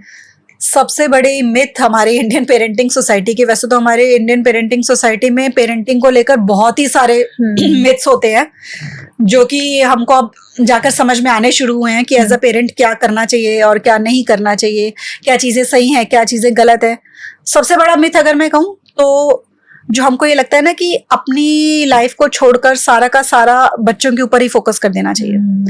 आपकी जिंदगी अब कुछ नहीं है, आपकी हॉबीज नहीं है, सब कुछ बच्चे के अकॉर्डिंग करो। तो जो ये सेक्रीफाइस वर्ड बना है ना पेरेंट्स के लिए, जो स्पेशली मदर्स करती हैं, मैंने अपनी लाइफ को सेक्रीफाइस कर दिया, मैंने अपने करियर को सेक्रीफाइस कर दिया। फादर्स करते हैं कि मैंने अपनी खुशियों को सेक्रीफाइस कर दिया, मैंने अपने लिए लेने से पहले तुम्हारे लिए चीजें खरीदी। वो जो बच्चों को बता रहे हो ना, वो सेल्फ पिटी में मत आओ। बच्चों को उसकी जरूरत नहीं है। ये सब बताकर आपने बच्चों के लिए जो कुछ किया था ना, वो सब यूटर्न ले लेगा। आपकी की हुई सारी एक एक चीज जो सैक्रिफाइस देकर आप बच्चों को महान बनने की कोशिश कर रहे थे, वो बच्चों के अंदर उनकी सेल्फ एस्टीम को लो कर देगा। वो बच्चों को भी सिखाएगा कि सैक्रिफाइस करना ही जिंदगी में महान बनने का तरीका है। सैक्रिफाइस करके महान बनने की जरूरत नहीं है। अपनी लाइफ के गोल्स रखो, खुद को प्रायोरिटाइज करो, खुद महान बनो, बच्चों से एक्सपेक्टेशंस कम करो, बच्चों को महान बनने दो। उनके ऊपर इस चीज का प्रेशर मत डालो, बच्चों को इस गिल्ट ट्रिप में मत भेजो कि बिकॉज ऑफ यू हम जिंदगी में बहुत कुछ कर सकते थे लेकिन कर नहीं पाए। आप अगर कुछ नहीं कर रहे हो तो वो आपका अपना डिसीजन है, क्योंकि आपको वो लाइफ बेटर लग रही है ना। अगर आपको एज अ मदर, मैं भी, क्योंकि मतलब मैंने भी डिसीजन लिया, मैं जॉब कर रही थी पहले, फर्स्ट डॉटर के टाइम पे जॉब कर रही थी, सेकंड के टाइम पे मैंने छोड़ दी, अब मेरा वर्क फ्रॉम होम ही चलता है सारा। मेरा डिसीजन था। मैं उनको नहीं बोल रही हूँ कि मैं जॉब कर सकती थी, मैं किसी अच्छी पोस्ट पे होती, लेकिन तुम्हारी वजह से मैंने छोड़ दिया। नहीं, क्यों? मुझे लगा कि अगर मैं जॉब छोड़कर घर से कुछ करती हूँ तो वो ज्यादा बेटर होगा, मैं अपने बच्चों को ज्यादा टाइम दे सकूंगी और मेरे पास ज्यादा टाइम होगा। मैं घर से कुछ करती हूँ। अगर नहीं भी करना था, जैसे फर्स्ट डॉटर जब मेरी हुई तब मैं कुछ नहीं कर रही थी, हाउसवाइफ थी, मेरा डिसीजन था कि नहीं, मुझे अभी जॉब नहीं करनी है जब तक ये स्कूल गोइंग नहीं होती है, क्योंकि मैं इसको टाइम देना चाहती हूँ। हमने अपनी खुशी के लिए डिसीजंस लिए होते हैं। फादर अगर कर रहा है कि नहीं मैं बच्चों को दिला दूं, क्योंकि उस टाइम पे फाइनेंशियल मैनेजमेंट की वो मांग रही है कि अभी ये चीजें जरूरी है दे दो, तो आप अपनी खुशियों को मारो मत। खुद भी जो चीज लेने का मन कर रहा है वो खरीद लो। कभी कुछ पैसे कहते हैं कि ऐसे रखो, फादर भी मदर भी कुछ पैसे जो है अपने ऊपर भी खर्चने के लिए रखो, कुछ समय भी अपने लिए रखो। पेरेंट्स क्या करते हैं, एक हमारी सोसाइटी में बहुत बड़ा क्या चीज हो जाती है, जब पेरेंट्स बन जाते हैं तो वो पेरेंट्स ही रह जाते हैं, कपल होते ही नहीं है। बिल्कुल। आप कपल बन के एक रिलेशनशिप में आते हो, आप पेरेंट बनते हो और आप पेरेंट बन जाते हो पूरी जिंदगी के लिए। आप बच्चों के लिए तो पेरेंट रहो, लेकिन एक दूसरे के लिए क्यों पेरेंट रह जाते हो? ये याद रखो कि आपको अपना रिलेशनशिप भी सेक्रीफाइस नहीं करना है। पेरेंट्स अपने रिलेशनशिप को सेक्रीफाइस कर देते हैं, वो भी सेक्रीफाइस नहीं करने। अपनी ड्रीम्स सेक्रीफाइस मत करो। बच्चे आपको अपने ड्रीम्स को फॉलो करता देखेंगे तो वो ऑटोमेटिकली ड्रीम्स बनाएंगे, गोल्स बनाएंगे। आप सेक्रीफाइस करोगे, उनको लगेगा हम भी सेक्रीफाइस कर लेंगे। क्या जाता है, बढ़िया महान बनेंगे ना। कुछ लोगों को हो सकता है ये बात बुरी लगे, लेकिन कहते हैं कि सच हमेशा कड़वा होता है ना। आप खुद देखो, क्यों नहीं करा? जॉब करना आसान नहीं है, बच्चे के साथ काम करना आसान नहीं है, डबल आपको मेहनत करनी पड़ती है। तो आपने डिसीजन लिया है ना कि आप आराम से घर बैठोगे और बच्चे को देखोगे, तो वो अच्छा डिसीजन है ना। लेकिन बच्चे को गिल्ट में मत डालो, अफसोस में मत रहो। अपने डिसीजंस को फिर ओन करो कि मेरी लाइफ का डिसीजन था। खुद सेल्फ पिटी में मत जाओ। आप अपनी सेल्फ एस्टीम लो कर लेते हैं, लोग अपने सेल्फ एस्टीम लो कर रहे होते हैं कि हम कर सकते थे, तो करा है ना, बढ़िया ही तो करा है। फिर अब फिर जब बच्चे अपनी लाइफ में बिजी हो तो फिर हम कुछ करें जो भी जिंदगी से करना चाहते हैं। जब बच्चे हैं उस टाइम पे देखो कि इस टाइम पे हम क्या कर सकते हैं। कपल्स की मैं बात कर रही थी, कपल बने रहो, एक दूसरे के सामने जब आओ तो सिर्फ फैमिली के लिए क्या करना है, बच्चों के लिए क्या करना है, घर कब बनाएंगे, घर में क्या होगा, कौन सी गाड़ी, कौन सा वेकेशन पे बच्चों को कहाँ लेके जाना है, स्कूल के दिक्कत, ये सब डिस्कस मत करो हमेशा। हफ्ते में एक दिन कम से कम ऐसा रख लो कि जब सिर्फ एक दूसरे को डिस्कस करो। दोनों कहीं निकल जाओ। डेट्स पे जाना बहुत जरूरी है। घर पे अगर आप रहोगे तो आप पेरेंट ही रहोगे, ये बात लिख लें सारे, चाहे कहीं। जब आप घर से बाहर निकलोगे ना एज अ कपल, किसी नई जगह पर जाओगे, तो वहां पर आपको एक दूसरे का वो जो रूप था ना वो नजर आएगा, वो जिस रूप के साथ आप लोग एंटर हुए थे रिलेशनशिप में। वहां पर ये सोच के निकलना है आपको कि जो भी बातें घर की हैं वो घर में रहेंगी, बाहर निकल के हम सिर्फ एक दूसरे के बारे में बात करेंगे। एज अ कपल ग्रो करेंगे, एज अ कपल ग्रो करेंगे, एज अ कपल ही बात करेंगे, वो टाइम स्पेंड करेंगे एक दूसरे के साथ। तो वो वाली चीजें बहुत जरूरी है जो हमारी इंडियन सोसाइटी में मुझे लगता है कहीं ना कहीं पेरेंट्स बनने के बाद खो जाती हैं। और लोगों को लग रहा होता है कि शायद ये जरूरी है, लेकिन ये जरूरी नहीं है। सेक्रीफाइस करना जरूरी नहीं होता। आप बिना सेक्रीफाइस किए सब चीजें फॉलो करते हुए भी एक बहुत अच्छे पेरेंटिंग का एग्जाम्पल अपने बच्चों के सामने सेट कर सकते हो, और उनको एक हैप्पी पेरेंट, जैसे कि मैंने कहा, हैप्पी पेरेंट हो तो हैप्पी बच्चे मिलेंगे। अगर आप सैड पेरेंट हो कि ये भी कर सकते थे वो भी कर सकते थे, नहीं कर रहे हैं, तो बच्चे आपके सैड ही रहेंगे। आप कितनी मर्जी उनको मेंटल हेल्थ की कोचिंग करा लो और कितनी मर्जी उनको एक्टिविटीज सिखा लो। थैंक यू शिखा जी, इतनी इन्फॉर्मेटिव और इंसाइटफुल बातें शेयर करने के लिए। बहुत ही मजा आया। और पेरेंटिंग के ऊपर ये एक ऐसा टॉपिक है ना, ऐसा लग रहा है मुझे कि मास्टर क्लास है पूरा, मेरे लिए भी औरों के लिए भी। Thank you so much. Thank you आपका भी कि आपने मुझे ये मौका दिया कि मैं ये जो पेरेंट्स के तरफ का भी पर्सपेक्टिव था वो शेयर कर सकूं कि क्यों पेरेंट्स की मेंटल हेल्थ बहुत ज्यादा जरूरी है, उतनी ही जितनी की बच्चों की मेंटल हेल्थ की जरूरत है। तो सिर्फ बच्चों के ऊपर काम ना किया जाए, पेरेंट्स की मेंटल हेल्थ पे भी काम किया जाए। Thank you so much.